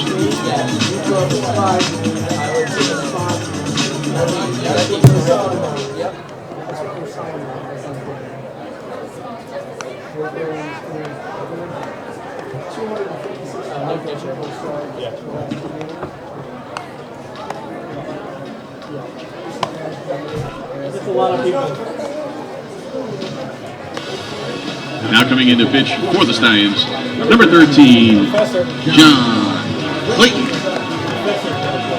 John comes to us by way of my very own alma mater, Albany.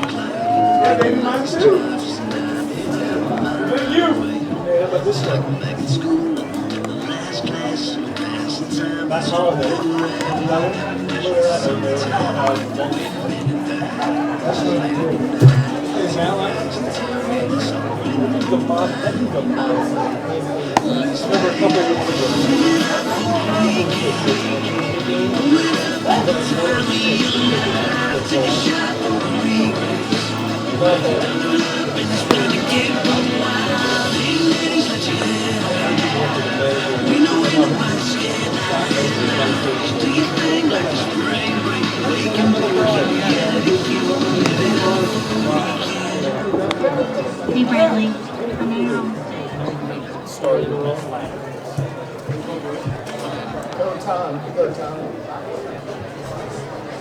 Leading off the top of the 6th inning for Albany, the center fielder, number 15. Welcome back to the Morris Murphy. Computers broadcast booth here at Cantine Field. The Stallions trail the Dutchman 4-2 as we head into the top of the 6th inning, and we have a new man on the mound. It's John Clayton out of Albany coming in for Jason Antelek. As that one swung on and missed by Durfee. Clayton from Glenville, New York, goes to U Albany, but thankfully plays for us here at the Stallions. 0-1 is a called strike. Cynthia Yeager McVeigh asks who's catching. For the Stallions, Sam Russo, the everyday catcher, is behind the plate. For the Dutchman, it's Chris Villa. And the 0-2 to Durfee, just missing. Little low and away.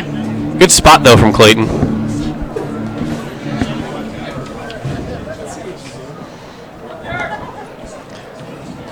Clayton had a clean inning, his only appearance of the season. That one's chopped to first. And right there's Gonzalez to field and take it himself one away. No balance. Count catcher. That introduction was by our 4-year-old birthday boy, Mr. Levi Hunter. Levi Hunter, the 4-year-old birthday boy, just introduced.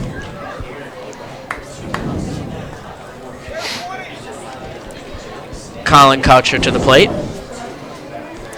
Clayton pitched Thursday night versus Utica after allowing a leadoff man to get on due to an error. Got a strikeout, pop up, and a flyout as he throws a strike. He looked great Thursday night, and he looks great again tonight. It is important to state that he is not ESPN analyst John Clayton. Former ESPN analyst John Clayton recently let go. That's right, that was a big surprise in the ESPN purge. And he's now ahead in the count 0-2.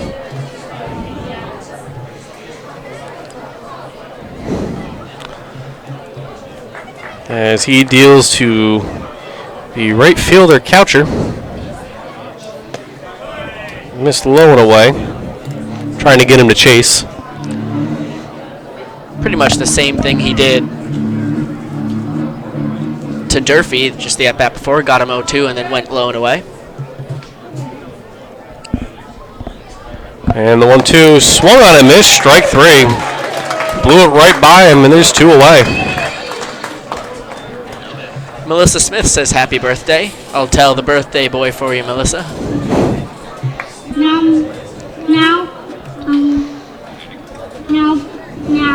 Darren, Nick Gallo. Another great introduction for Nick Gallo, the left fielder for the Dutchman. Take my job. Gallo got an RBI single back in the 4th inning. First hit of the game for the Dutchman.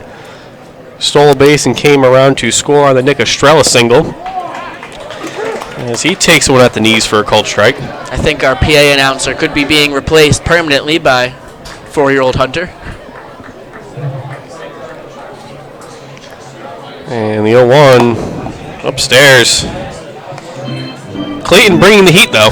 It's a big difference in speed between his fastball and breaking ball. Breaking ball really drifts in there, and the fastball comes in quick. As Gallo fouls that one off over the Dutchman dugout, and the count is 1-2.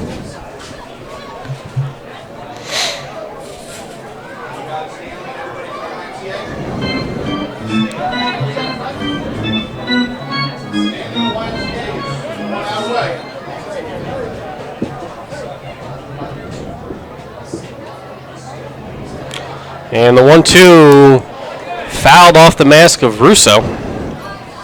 Looks pretty unfazed. Russo's a tough guy. He's taken a bunch of foul balls off the mask in his few games here with the Stallions, and he not only doesn't flinch, but he's always ready to drop right back down in the squat and catch.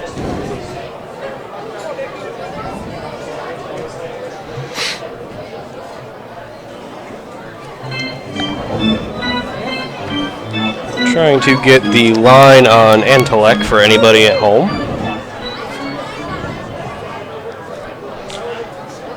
As Clayton will deal the 1-2. That one's launched into right field, but heading over is Feinstein, who will make the catch to end the inning as the Dutchmen go down in order. As we head to the bottom of the 6th, Dutchman leading by a score of 4-2. And our birthday kids are headed out to the field. We're doing a YMCA.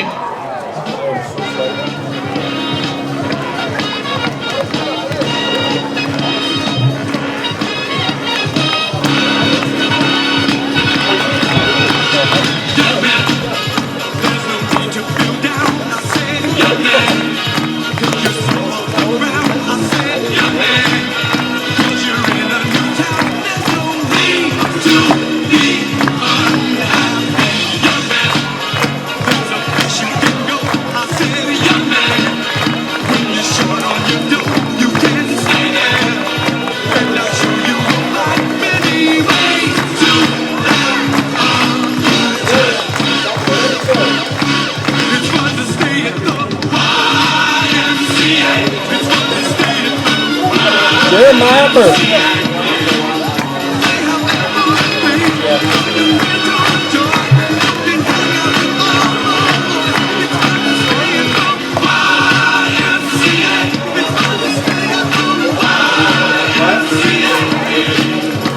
Jeremiah Burke.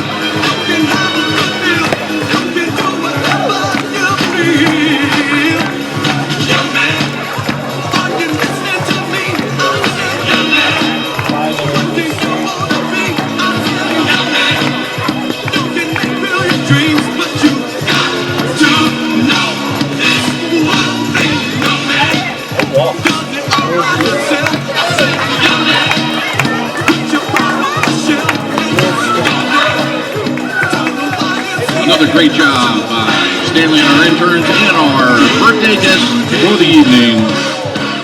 Great job, Levi and Thomas. New pitcher in for Albany, number 32, Jeremiah Burke. Back here to Cantine Field, pitching change for the Albany Dutchman. It's going to be number 32, Jeremiah Burke, the Delmar, New York native who's attending Georgetown. Designated hitter, Andrew Taft.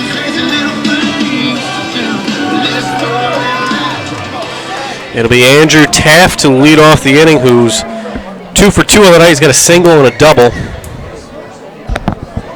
And Burke's first pitch, breaking ball strike. It's probably a good way to go after Taft, who's really crushed 2 fastballs tonight on his line drive to left and his line drive off the center field wall. As he takes another breaking ball, called strike, 0-2.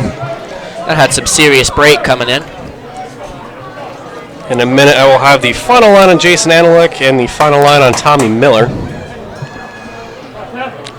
Nick Teeter on deck to be followed by John McKenna, as that one's fouled off.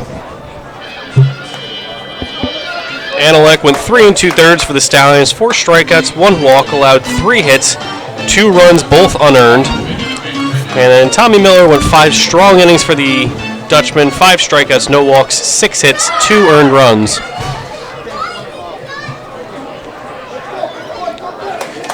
Miller struggled early on, but then actually has retired every batter since Taft hit that rip of a double. Stallions hit the ball hard on him a couple times. And the 0-2 to Taft is low and away. This guy specifically hit the ball pretty hard a couple times.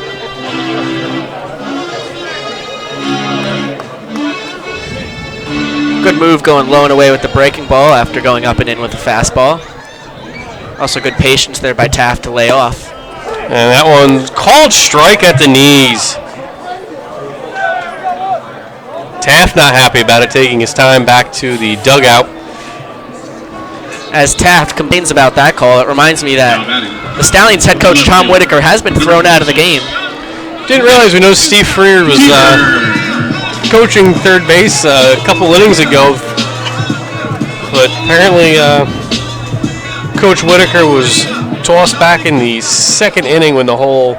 It was a quiet ejection. It was not a big deal. As Teeter takes low. We didn't notice until we saw Whitaker watching from the VIP seats behind home plate. That must have happened when he was arguing that Nick Gallo foul tipped the ball for strike 3 and said it was called ball 4. As Teeter takes low 2-0. Nick struck out back in the first inning on a 3-2 pitch that was close, and then hit a sac fly to the warning track in dead center, hit it to the farthest part of the ballpark. As that one missing just low, count 3-0. That one just a hair lower than the strike 3 call on Andrew Taft. Just a batter before. As 3-0, high, ball 4. 4-pitch walk to Teeter. He's gotten off to a pretty good start this season with the Stallions. Teeter getting his walks for sure. That's his 6th of the year, which ties Nick Campana for the team lead. And that'll bring up John McKenna, who's 0 for 2, struck out his first at bat, and then hit a inside-out swing into right field, but was robbed of a base hit. Nice play by the right fielder Coucher. It's a tremendous play. head first dive, saving a run.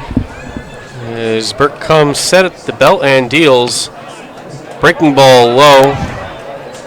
Be unable to handle it, but not far enough for Teeter to advance. Good decision over there by Teeter not to go. That ball, even though it went behind Villa, it was held up by the umpire's feet.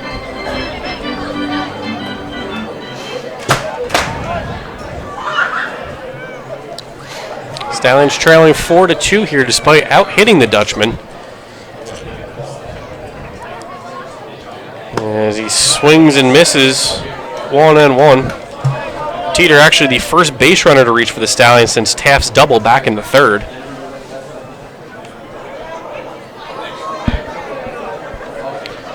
Jeremiah Burke, the pitcher for the Dutchman from Georgetown, one of the many Big East players in tonight's matchup, along with Seton Hall, Butler, and St. John's being represented.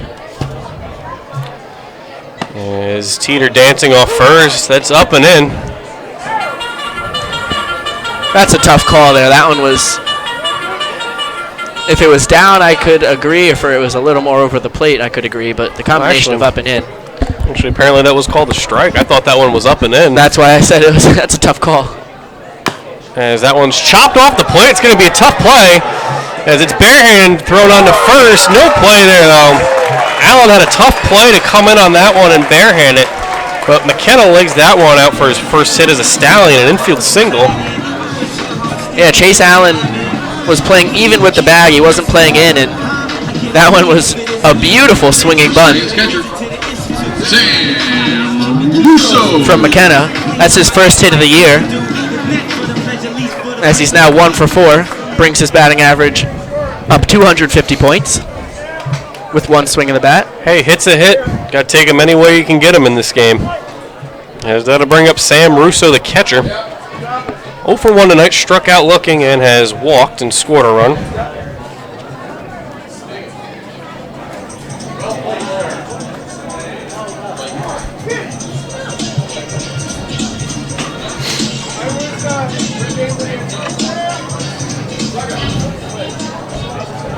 One thing that's interesting about this Dutchman team, they have 2 of their key players from last year returning, but neither of them are in the lineup tonight. As Russo inside outs that one, slicing towards the Dutchman dugout, or bullpen, almost hitting a couple of the relievers. Justin Childers was one of their best players last year. He was actually 5th in the PGCBL in RBIs and led the Dutchman with 31, and was in the top 10 of the league with a .321 batting average. But he's struggled this year so far, only batting .184 in the first 4 games. Teeter dancing off second. As Russo takes a strike, even though Villa can't handle it. And he's behind the count 0-2. It was definitely a strike, but sometimes when you see the catcher drop the ball, if it's borderline at least, the umpire will call it a ball. That one clearly broke into the zone, though. As Burke comes set and deals. Swung on a miss, strike 3. As Russo strikes out for the second time tonight. This actually looks like Burke's first appearance of the season.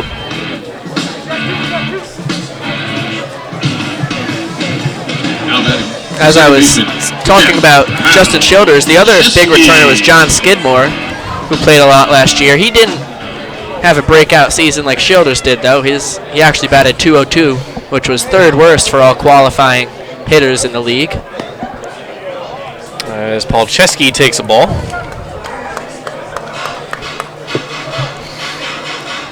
And Skidmore actually hasn't seen the field at all in these first 5 games, unlike Childers. Almost have to wonder, could these guys be hurt? Usually at least they play once.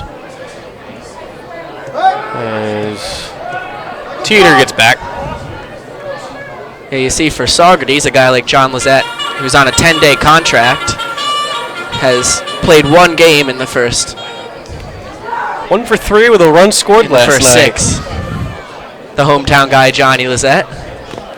As Paul Chesky fouls that one off. Said he was seeing the ball well and actually drove one to the warning track in dead center field that was caught. So hopefully we'll see more of him before his contract expires. Saw him chatting with the Albany Dutchman coach before. Hopefully he doesn't get scouted and pulled over to the Dutchman when his Stallions contract is up. Dutchman, at least looking at our program, have quite a few players on their roster. As Polcheski hits a slow roller to second base, as it's fielded there by Estrella.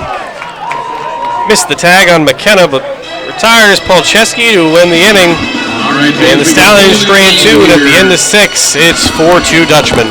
We're going to play the shoe game. See all those kids on the field? We just stole their shoes.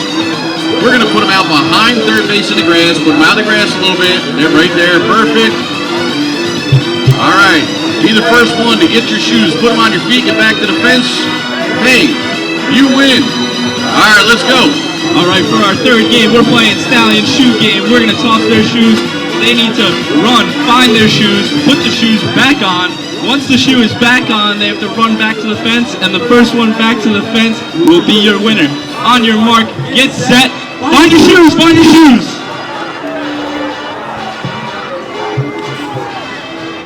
It's a close race. You gotta put the shoes all the way on your feet. Oh, it's a quick one. The first one back is, by a long shot, your winner is. Penny.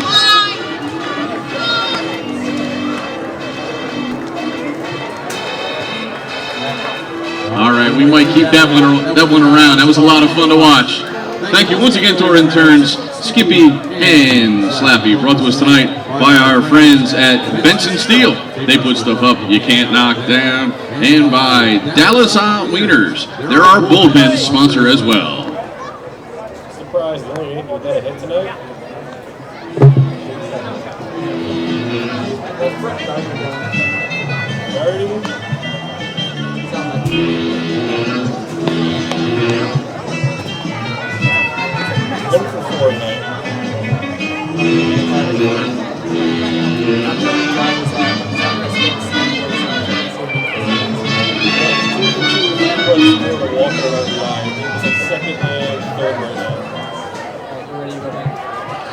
Leading off the top of the 7th inning for Albany. Second baseman, Nick Estrella. Back here at Cantine Field for the top of the 7th inning. It's going to be top of the order for the Dutchman, Estrella, Sockwell, and Tyre. Dutchman leading the Stallions 4-2 despite being out hit. As Clayton deals high for a ball. It's top of the order, 1, 2, 3. Estrella, Sockwell, and Tyre. John Clayton coming off of a 1, 2, 3 inning.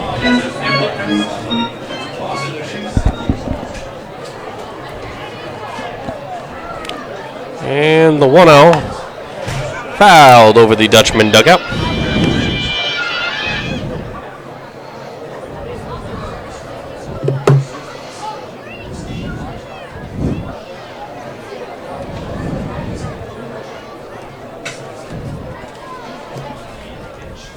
As that one swung on and missed, strike 2.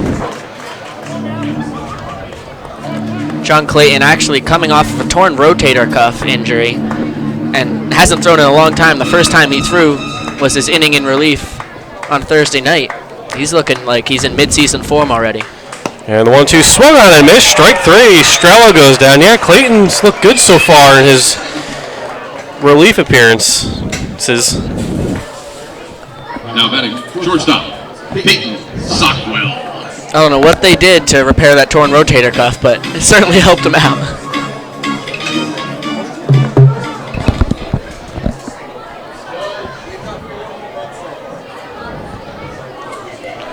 And there's the pitch as Sockwell bunts it as he pops it right up to Clayton. John Clayton with the nice two-hand catch there, just in case that bunt went anywhere. The first baseman. Yeah, not a very difficult play. As that'll not bring up Trace Tyre. First baseman 0 for 1, flown out to center field and walked twice. As Clayton deals a strike. John Clayton showing tremendous command so far tonight. Backdoor breaking ball is looking nice, as well as his breaking ball out of the zone, and his fastball control has been terrific on top of that. And that one low, 1-1. It'll look like a breaking ball.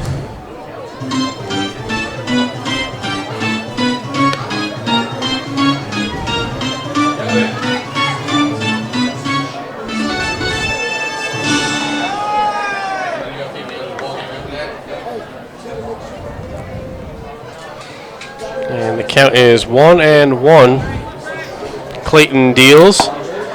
As it looks like they're going to say he swung, and the count is 1-2. Call made by the home plate umpire. That's actually probably has a better vantage point than the first base umpire. Yeah, first base umpire down the line with only a 2-man crew.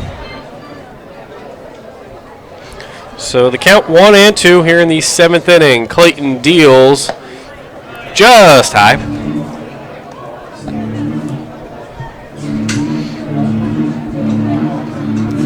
Biko and I kind of get the pleasure to see replays as we have our TV in the booth on the live feed and the actual live feed on a little bit of a delay. As Clayton deals the 2-2, heading towards us. Straight over our PA announcer, Rob Vanderbeck's head. Closest play so far to coming in the booth. There was a couple last year. We've got some holes in the drywall behind us. Eventually, No injuries, though. Most importantly, no injuries. And once again, it'll be the 2-2 from Clayton. Low, Russo can't handle it. The count goes full at 3-2. Chase Allen on deck, who struck out twice and was also hit by a pitch.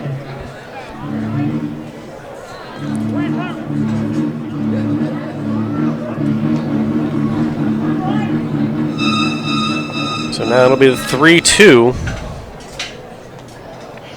from Clayton. And that one slapped into left field. Heading back is Teeters over his head and up against the wall. And heading into second is Tyre with a stand-up double. Good piece of hitting there going the other way. That was a great piece of hitting by Tyre. 3-2, he knew he was going to get something in the zone. Third baseman, Chase. As Clayton hasn't walked anybody yet, and he took the ball the other way and just out of the reach of Teeter in left field.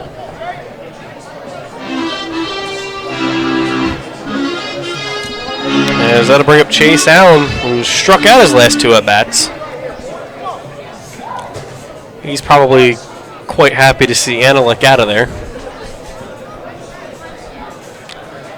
4-2 Dutchman, top of the 7th inning, 2 out here, runner on second. As that one's high for a ball.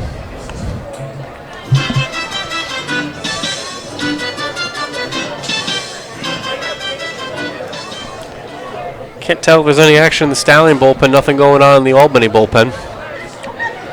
And the 1-0 up and in for a ball, 2-0.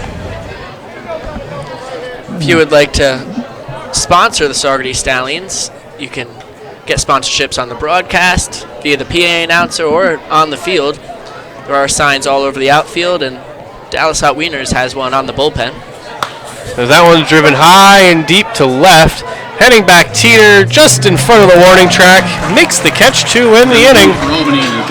Albany threatens with a couple of hard hits, but they are retired nonetheless as we head to the bottom of the 7th inning. The Dutchman leading the Stallions 4-2. Where we take a moment to stop and honor our great nation and join Kate Smith as she sings God Bless America. God bless America, land that I love. Stand beside her and guide her through the night with a light from above, from the mountains to the prairies, to the oceans, white with foam.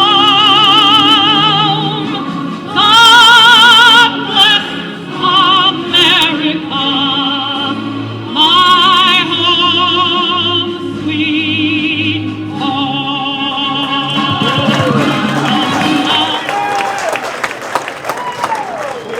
All right, fans, let's see if we can get this one right tonight.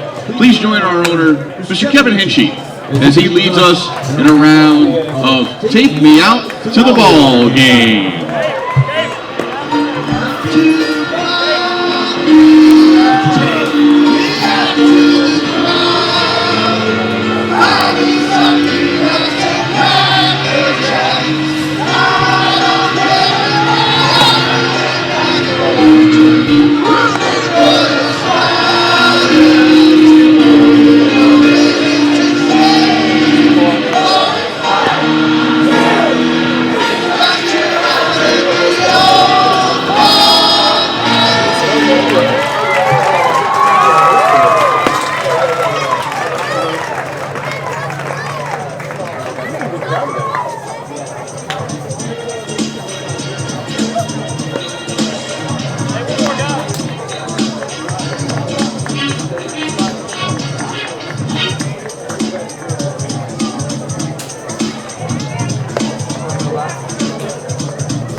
be top of the order here for the Stallions in the bottom of the 7th as they trail the Dutchman 4-2.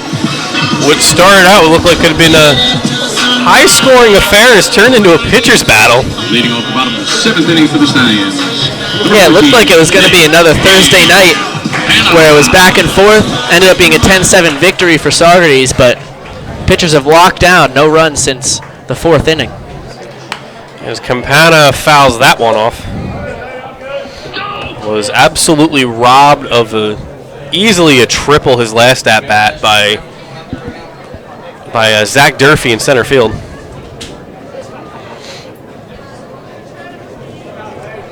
As Burke deals, there's a strike at the knees, 0-2. It's a tough pitch to hit, a hard fastball right at the knees. Nice to see that we caught me on camera dancing to the Fresh Prince of Bel-Air. As that one's high, 1-2. Fans, make sure you find Avery Short and Jeffrey Hayner. They're selling your last chance 50-50 raffles. And the 1-2 to Campana upstairs, 2-2.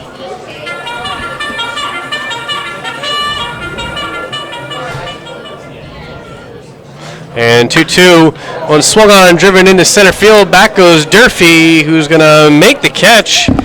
One away. Campana hit it hard again, and Durfee didn't look all too comfortable catching it.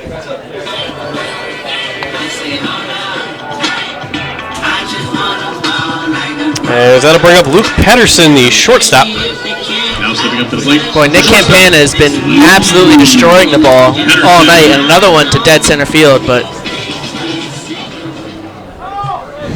Zach Durfee hasn't played out there, playing him deep, was able to make the catch pretty easily. As here's Pedersen, who slices that one the other way, foul, slicing, just hitting the fence instead of some children.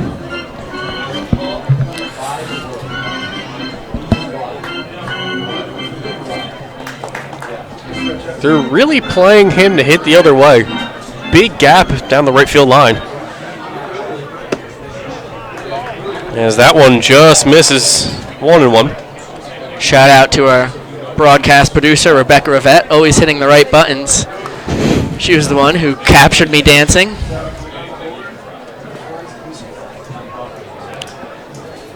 And they count 1-1, and that one is just over the leaping try of the shortstop Socklow.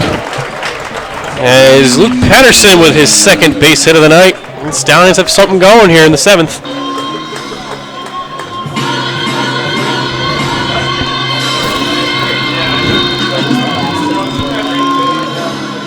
Your right fielder, Matt Feinstein.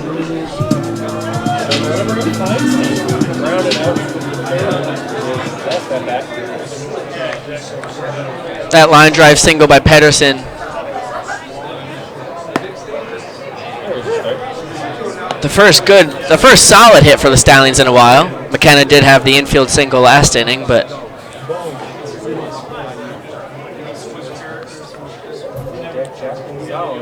it's good to see a Stallion make solid contact and it not find one of the Dutchman gloves. Swings over a breaking ball, 0-2.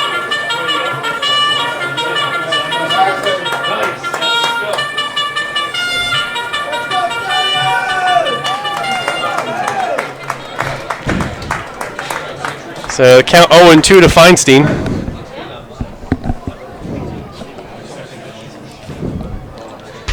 Not much of a lead over at first by Pedersen.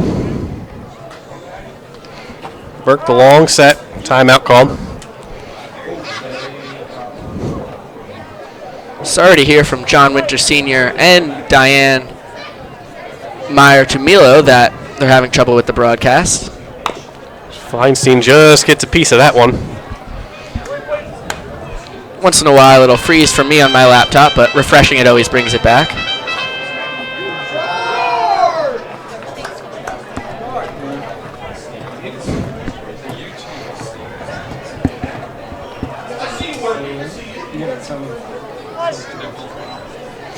And so the count stays at 0-2 to Feinstein. 1 for 3 on the night with an RBI single all the way back in the first inning when there was still sunlight. As that one sliced into right field, coming on the right fielder, Coucher makes the catch, 2 away here in the 7th. Our technological wizard, Dave Morris, says that if you go to the YouTube broadcast from the Stallions website, it should be better than the Facebook Live broadcast. The first baseman, Jack Gonzalez. So 2 away now here in the 7th. Stallions still looking to punch across the run.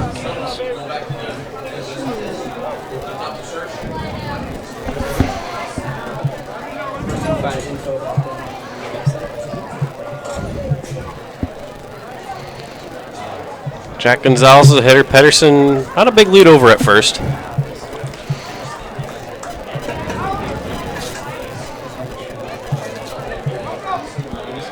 On deck, Andrew Taft. As Burke, another long set.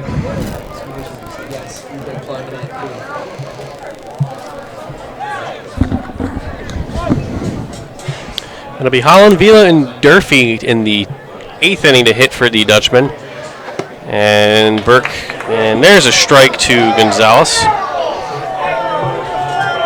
Looked like a nice backdoor breaking ball, but that was met by boos from the Stallions fans, especially in the VIP section right behind home plate. They thought it was outside. Because we're kind of trying to get the... I think it was a little close. At least looking on our end. As it's a pickoff throw over to first, and it actually will get by the first baseman tire. As Luke Pedersen's going to be able to go over to that is a big base. E1. Yeah, that's huge now because 2 outs, you're running on contact. Base hit can make it a 4-3 ball game. And all 3 outfielders are playing very deep for Jack Gonzalez, who at any point could put the ball to the warning track or further, but that doesn't concern the outfielders. Yeah, it's a warm night. Ball's carrying in BP. Ball's carried a couple times tonight. That didn't look like they were hit that hard. Have gone quite a long ways. As he misses with the breaking ball, 1-1. Make sure to check out Stallions.com for info on how you can sponsor the Stallions and also on the Stallions summer camps for baseball. They're week-long camps where you learn from the Stallions themselves. And they do also have a softball camp if you're into softball or baseball. You get more information there. If you come to the game, check out the Pro Shop for information on that.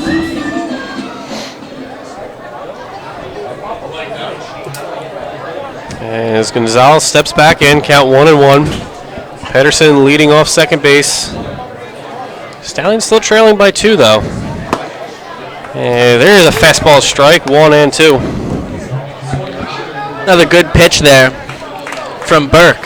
Fastball, but outer half of the plate, catching the corner. It's a tough pitch to hit. Stallions looking for another come-from-behind victory tonight. As Gonzalez chops that one to first.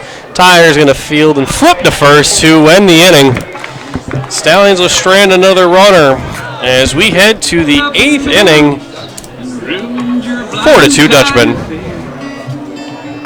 The last one to know, the last one to show, I was the last one you thought you'd see there. And I saw the surprise and the fear in his eyes when I took his glass of champagne. I toasted you, said, honey, we may be through, but you'll never hear me complain. 'Cause I got friends in all places where the whiskey round and the beer chases my blues. What? And I'll be okay.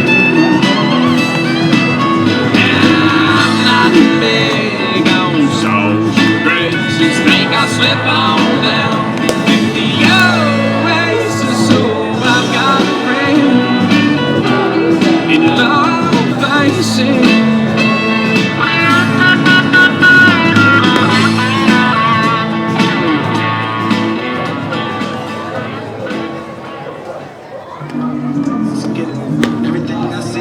New pitcher on the mound for the Stallions, number 39, Kevin Napoleon.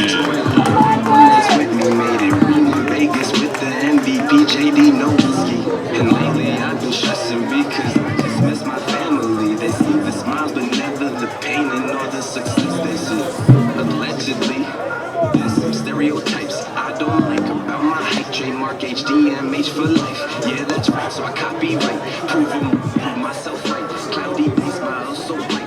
14 lifts, 7 days, fortnight. Yes, I can't lie. I've been on a mission to make every single dollar. Welcome back to Cantine Field and the Morris Computer broadcast booth.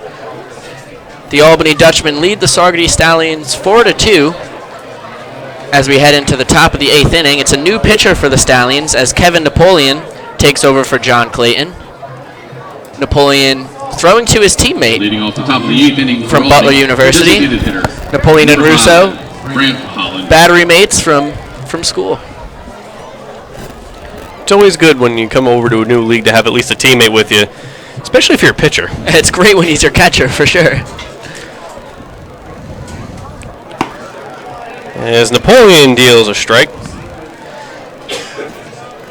Clayton went 2 innings, 2 strikeouts, 1 hit, and that was it. 2 solid innings of work. As Napoleon, another called strike, dropping in from that. It's not quite a 3/4. It's not quite sidearm look. It's stifled hitter so far in the PGCBL. He's pitched 3 2/3 innings without giving up a run and only giving up 1 hit, along with 4 strikeouts. As that one's outside, 1-2.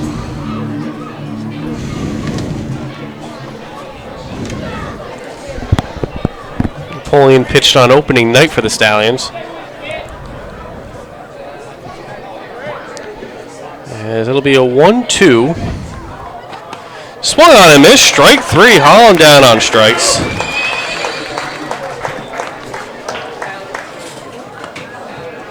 Eighth strikeout tonight by Stallion pitching. As that'll bring up Chris Villa. And more of the same so far for Kevin Napoleon, who's Now batting. absolutely stifled hitter so far, Chris Villa. and looks to keep this game close as the Stallions only have 6 outs to score at least 2 runs.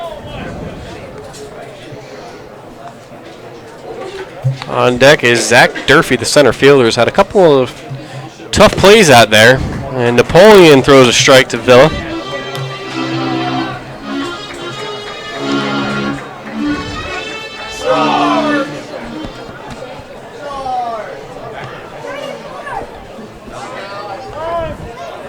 Boy, the smell from the barbecue from the concession stand is reaching the broadcast booth here. And Yes, it is. as we reach the 8th inning, that smells awfully good.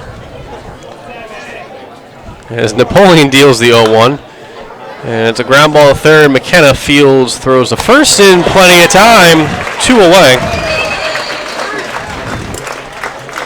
Great play over there at third by John McKenna, making it look easy.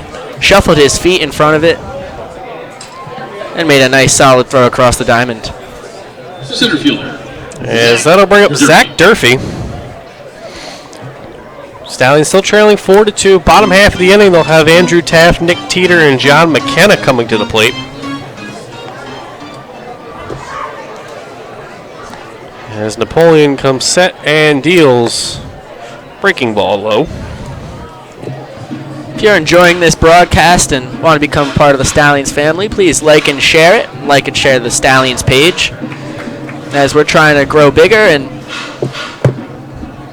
reach more and more people here in Saugerties. This is only the 3rd year of the Saugerties Stallions. It's come a long way. As there's a fastball on the inside corner, 1-1. Last year beat going, I weren't able to get on camera, so you couldn't see your beautiful faces. As we were just set up with the radio. As that one swung on and driven high and deep to center field.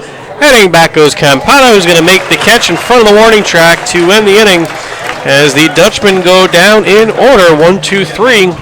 Heading to the bottom of the 8th. Stallions trail by 2. With ease. Stallions still trail. 4-2.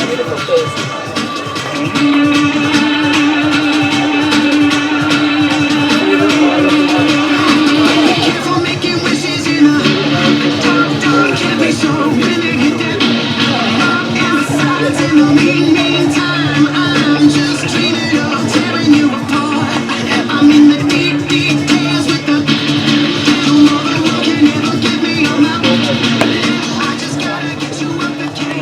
Tonight's attendance numbers are brought to you by Rip Van Winkle Country Club, Bring Your Swing to the Rip, and Richards Electric. The official attendance tonight, 967 Stallions fans in attendance. Great job, fans.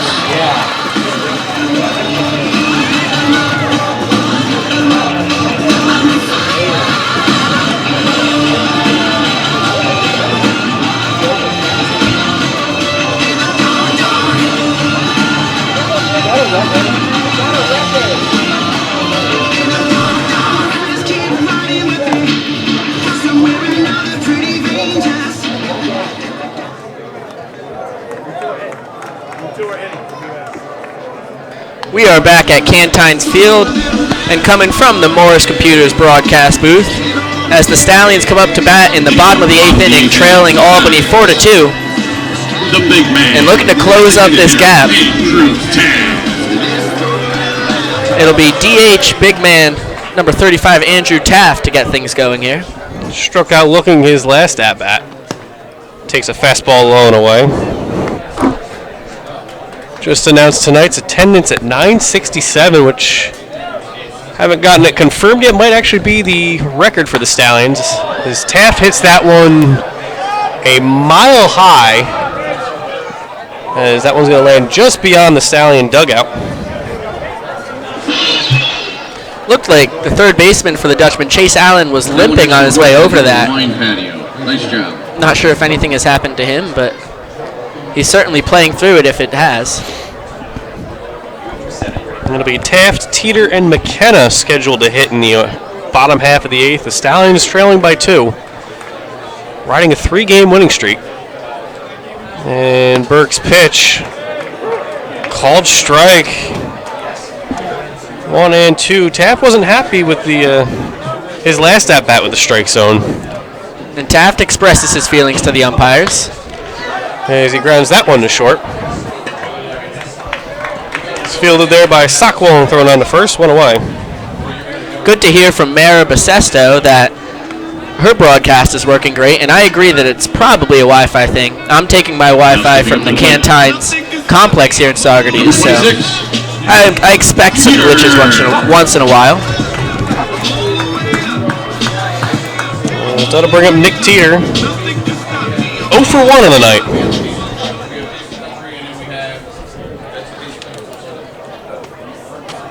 Is that one called strike at the knees?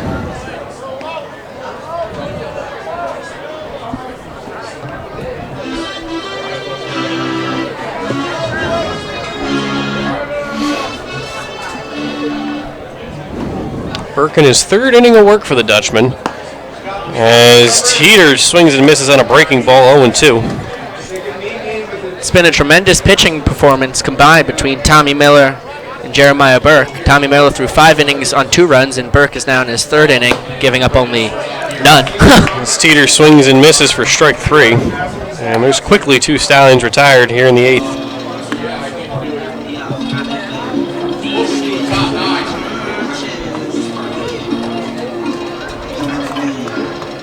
Now stepping up to the plate for the Stallions, the 3rd baseman, John McKenna.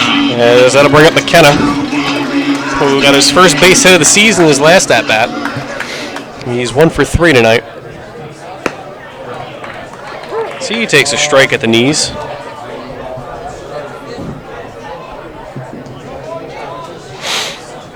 Stallions trying to turn it over the top half of the lineup that's done a lot of the damage so far early this young season. At least give themselves a shot at a rally in the 9th with 2 out here in the 8th. Despite the fact that they've out-hit the Dutchman 8-4. Dutchman have outscored them 4-2. As there's a strike to McKenna, he's behind the count 1-2. Burke's breaking ball really keeping the Stallions hitters on their heels.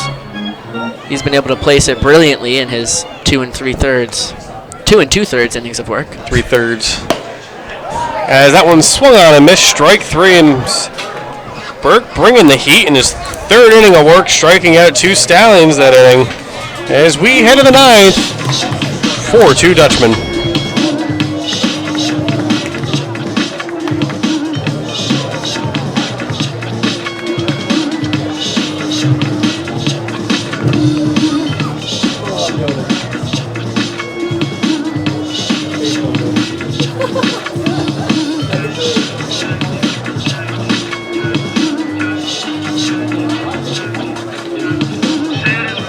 Fans, we will announce our 50-50 drawing shortly.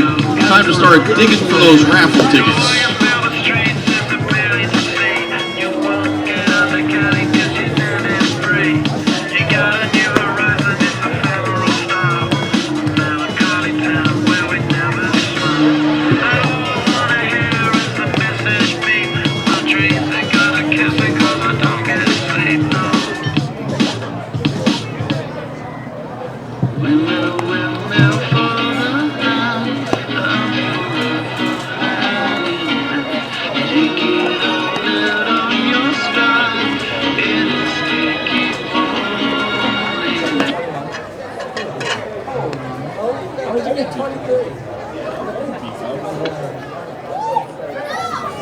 Leading off the top of the ninth inning for Albany.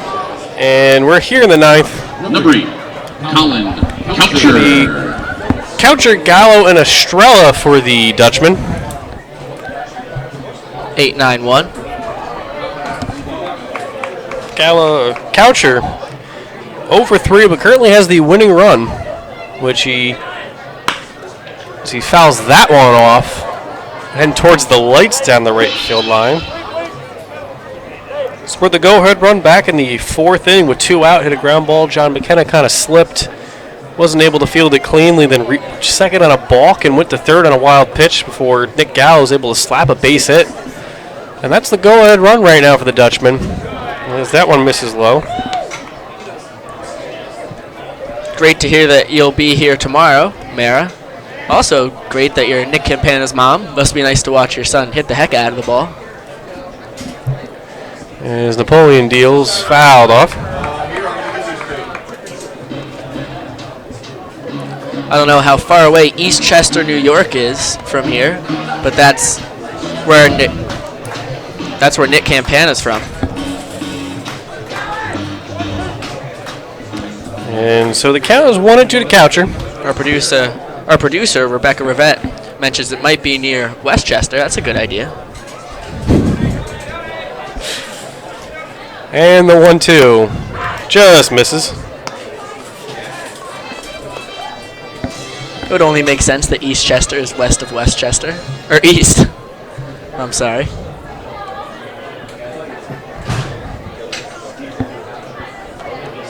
And the 2-2s smack back up the middle. Nice diving stop by Pedersen. Gets to his feet. And the throw goes behind Gonzalez, underneath Gonzalez. Russo backing it up. As Coucher's going to reach first. As what's going to be scored, a base hit. That was a very tough play there by Pedersen. Yeah, that was definitely a base hit. Great job to get to it. That was scorched up the middle. It was tremendous stop. The left fielder. And then the throw over, Gallo. even though it was a pick, wouldn't have been in time. Colin Coucher with some good speed over there, but great effort by the Stallions shortstop, Luke Pedersen.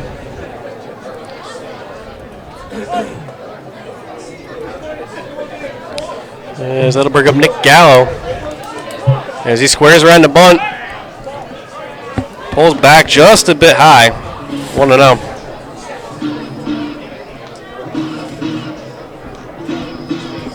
It's only the second hit on the year off of Napoleon in over 4 innings of work.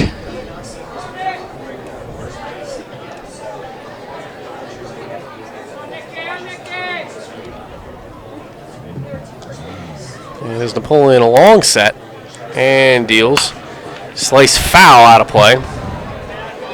1-1.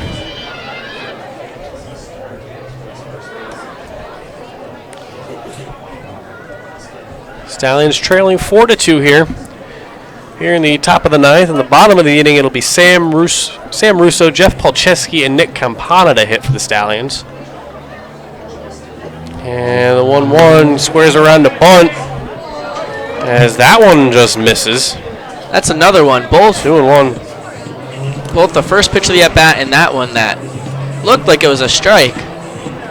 But maybe with Russo getting out of the crouch to check on Coucher at first, the home plate umpire couldn't get a good look at it. So the count 2-1. See if the bunt is still on. As Napoleon throws over to first. On deck, the second baseman, Nick Estrella, who's 1 for 4 tonight with an RBI single. Right now, big insurance run as the Dutchman lead 4-2. And the 2-1. At the knees, called strike, and the count goes to 2-2.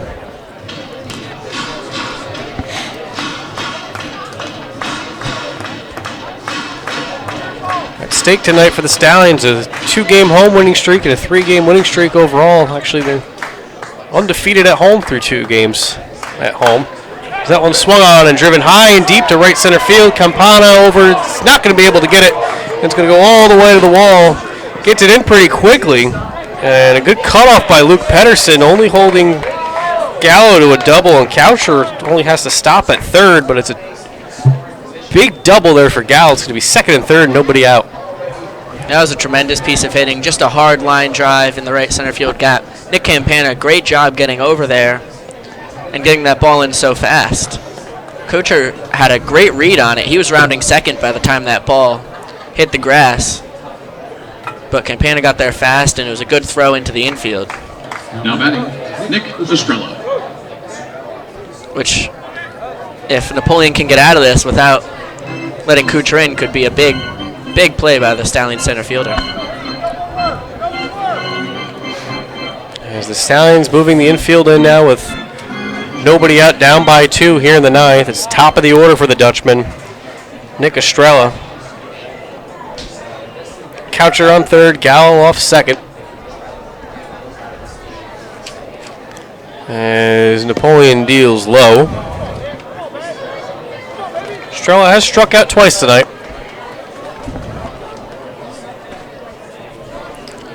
Action in both teams' bullpen. Trying to see who they are as the 1-0. There's a strike. Can't really see in either of these bullpens here from the broadcast booth. It looks like Justin Bureau is throwing in the pen for the Dutchman. And the Stallions bullpen have been covered up by the Dallas Hot Wiener side. That one's foul off of Russo. Justin Bureau is a big 6'3" righty from Orange, California, from Ave Maria University. And he has the only save so far in the season for the Dutchman in 1 inning of work where he didn't give up a run. So it looks as if he is the Dutchman closer to be, at least at this point in the season. Estrella behind the count, 1-2. Napoleon looking for the big strikeout here to keep the Stallions within 2. Nobody out, second and third, and he deals upstairs.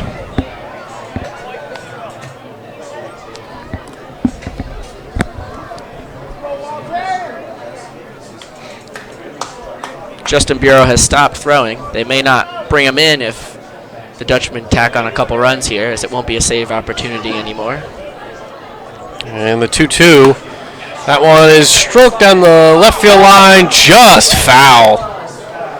That would have been easy 2 bases and 2 runs scored, but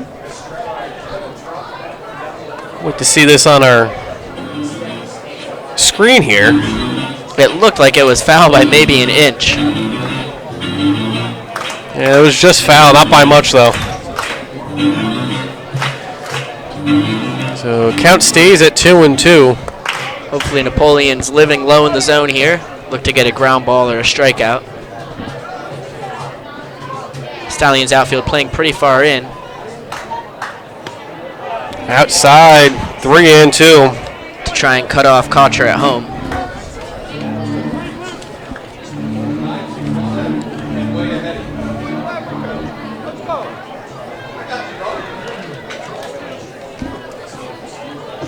Not quite sure on the arms of Campana and Feinstein. Seen them make some throws in practice. They got good arms. I know Teeter's got a good arm in left. And the 3-2 swung on and missed, strike 3. Big strikeout on a breaking ball as Estrella strikes out for the 3rd time tonight. And that'll bring up Peyton Sockwell. That's a huge strikeout for Kevin Napoleon. You need to get outs here without letting the ball get too deep into the outfield, or or without giving up hits, and just needs to get one more before he can get an out anywhere. Yeah, strikeouts are big, obviously, in a situation like this. You want to be the type of pitcher that can get outs via the strikeout, and Napoleon has shown that so far. Good fastball and a good breaking ball. So it will be Sockwell who popped out his last at-bat to John Clayton on a bunt attempt. Nick Davey, the head coach for the Dutchman, had Stockwell come down and chat with him. As that one's lined into center field, Campana going back will make the catch as the throw will be cut off by Gonzalez. It's a sac fly and an RBI for Sockwell as it's a 5-2 lead for the Dutchman. Whatever Davey said, it worked. That ball was absolutely scorched by Sockwell, and it was lucky it was right at Campana, because anywhere else in the outfield that could have been extra bases for sure. Yeah, he hammered it, just hitting something first pitch. So that'll bring up Trace Tyre, who doubled his last at bat and also has flown out to center and walked twice. And the pitch. There's a strike.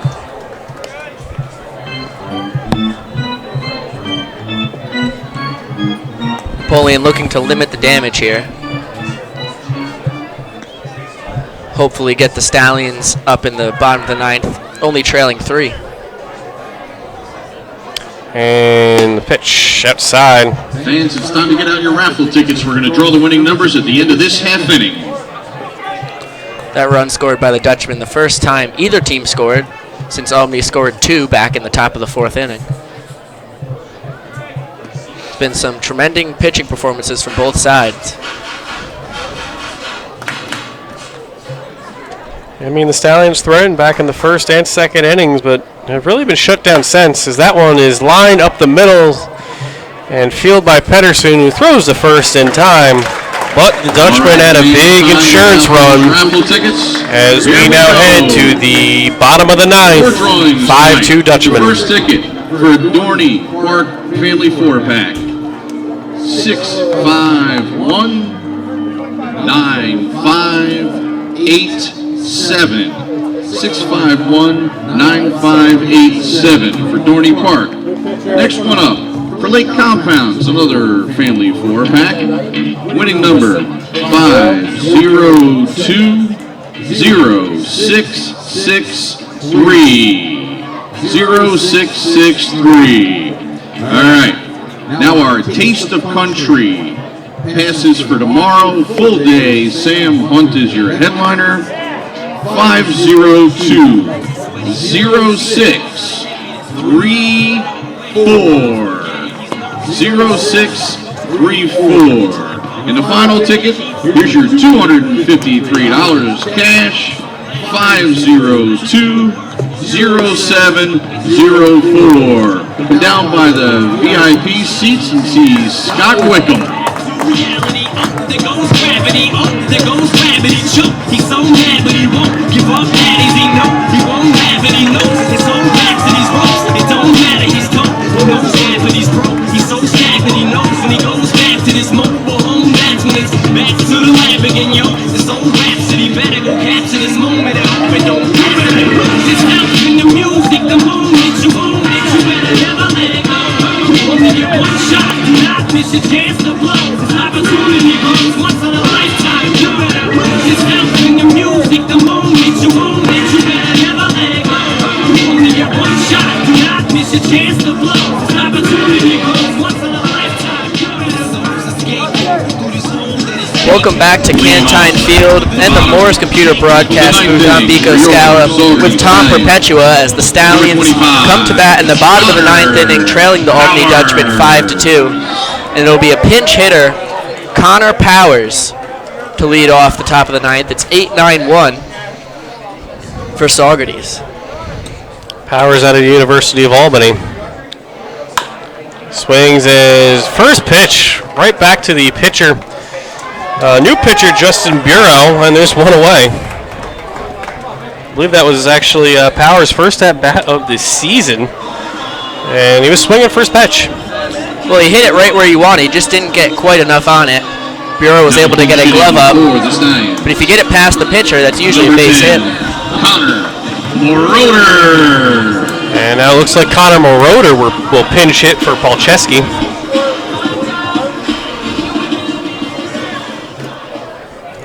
As they trail 5-2 here in the 9th. Steve Freer, who's been managing the Stallions since Tom Whitaker got chucked in the 2nd inning, trying to pull out all the stops here. As there's a strike.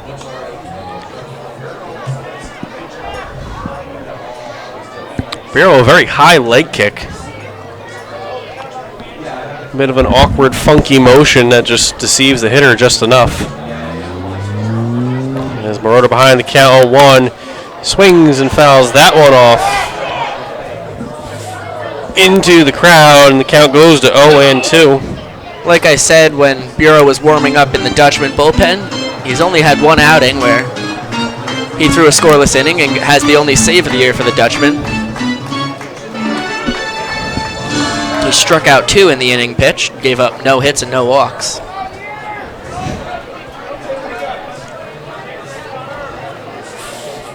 On deck is Nick Campana, to be followed by Luke Pedersen if the Stallions can get anybody on the bases. And the 0-2 is just foul tipped.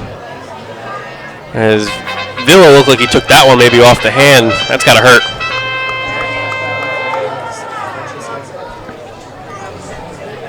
Connor Moroder has been struggling a little bit so far in this young season for the Stallions. Only 3 for 17, which is a 176 average.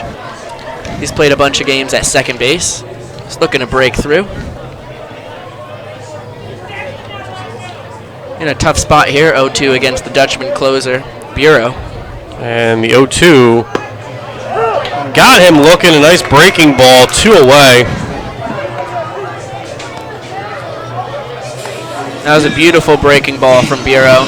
Started off the plate, ended up on the outside corner. Center fielder, number 14, Nick Campana.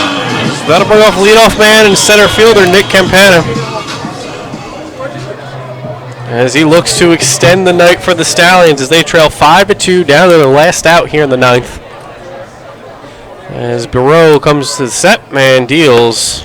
There's a strike.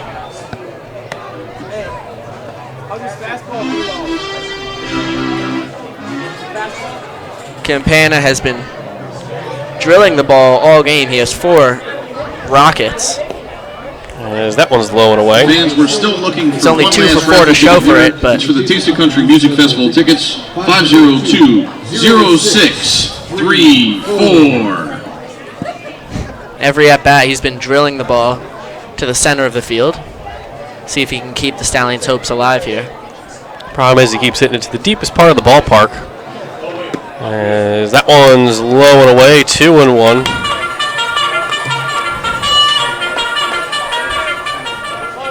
Luke Pedersen on deck if Campana can reach. Be followed by Matt Feinstein, who's currently would be the tying run.